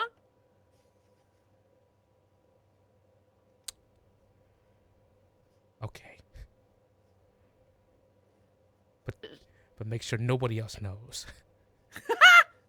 Okay, I promise. Wait, Charles, she throws the bag of holding under the bed. Yeah, that's right. Get that son of a bitch out of here. And she hugs the skull real quick. A mage hand It's kind pats of your awkward, back. so... Oh, she wasn't expecting that, so she actually jumps. Aww. You can tell me anything, minion. You've earned that. I'll listen to anything you confide in me about. That means a lot coming from you. Everything means a lot when it comes out of my mouth. Yeah, you complimenting me is actually, it almost actually makes me want to cry because you're, I know that means that you really mean it. I'm going to admit, Minion, throughout this little adventure of ours, I feel like I've been changing too. Yes, you have. She notices her lips going back into that thing again, and then she just I see it. sticks them out. I feel like there's another part of me coming out, and I can't quite explain it. But that part of me said that part of me said the things I just said. Anyways. That part of you doesn't erase who you are too. I won't let it. So it won't. Alright. Now believe in yourself and put me back in the bag, but faced away from that stupid doll. I don't really know how to tell which direction I'm putting things in when I put you in the bag. I'll give you directions as you slowly lower me. Okay, Oh my God. let me. She pulls the bag out from under the bed again and just Lower, lower, left. Too far. Oh, okay. Left. Down. Up. Yeah, it's fine. Okay. The lid. Good night. Good night.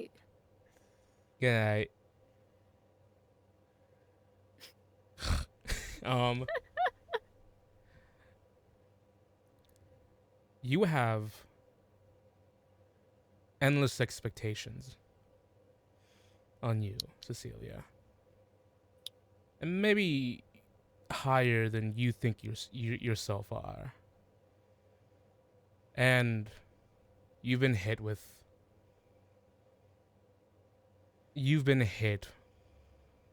maybe not with failure, even though you might feel that way. But you've come across a thing that many people, like Delmira, come across. Terrible people. People who will hurt and take everything from you. Take everything from the people that you love.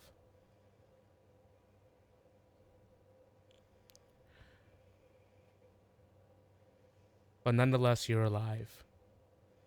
Your heart still goes on strong. With rest, it'll come back stronger. This isn't over. Not by a long shot. As our trio finds their rest after an arduous night, filled with unbound valor, none of it which has been excessive. All of that had to be enough.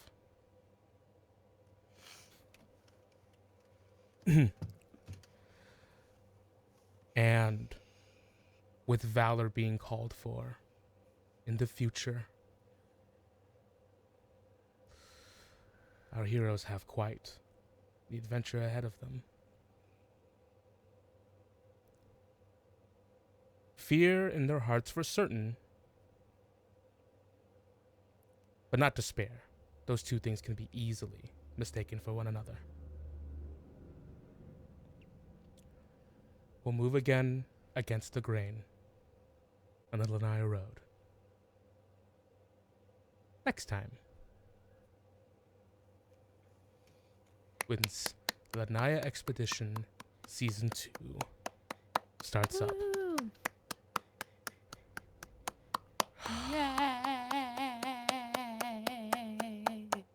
And they level up, yes. Yes, Twice? Yay! Wait. I feel like Once. we've earned like 2. Once. Once. I Good feel job, like Tim. I've had that Yes. pinned message set to go for like an hour. Good job, JT. JT. Good job, Jenny. Good Good job, job, Emma. Oh yeah, We you did guys. it. You guys also get like a point of inspiration or whatever. You guys Oh, can take fuck one. it, You guys can even though take it one. doesn't It's for the matter. road. And what's nice Hey, is that no, my level stays my level. It Albert is said- mine. I have No, earned that. No, Albert said I think Jenny's level can go to JT. That's what he said. Give- JT, this is JT's last episode right for now. what I like though is that we can, when we need to message him, we can just ask JT in chat. Be like a He's- send to Dalmar. You still got to Yes. roleplay in chat, buddy. You still got to Because roleplay. he's That's our easy. mod. Because he's our mod. So it's like, well, we should ask Dalmar. Hey, JT. Hey, you know, a lot of us here came from text roleplay, so it's just gonna be just like nostalgia. It's gonna be just like Y'all home. did. We'll be Um, like, we need your 25-word answer, please. I'll just like disembodied voice pop into the call. No camera on, no nothing. Just come in, give an answer, and leave.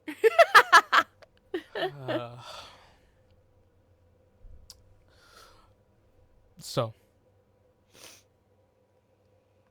real quick, before we leave off, Dalmar's failed perception check earlier. Oh, no.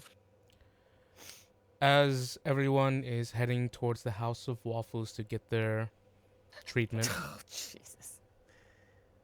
what Dalmar didn't see was the shuffling of a scarecrow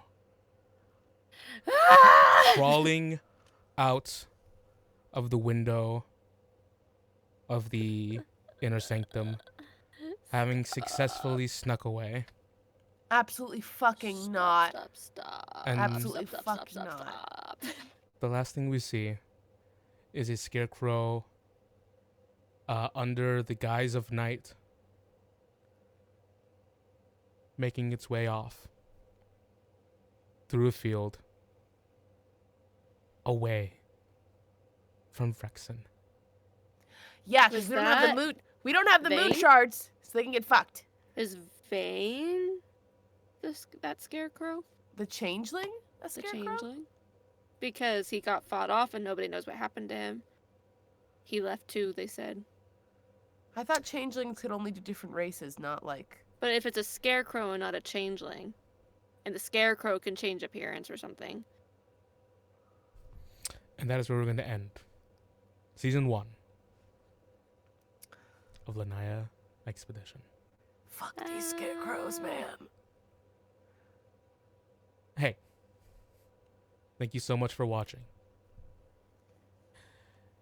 We'll see you again See you soon. sooner than you think. Do do do do do. Bye-bye. Bye. Bye bye. Bye.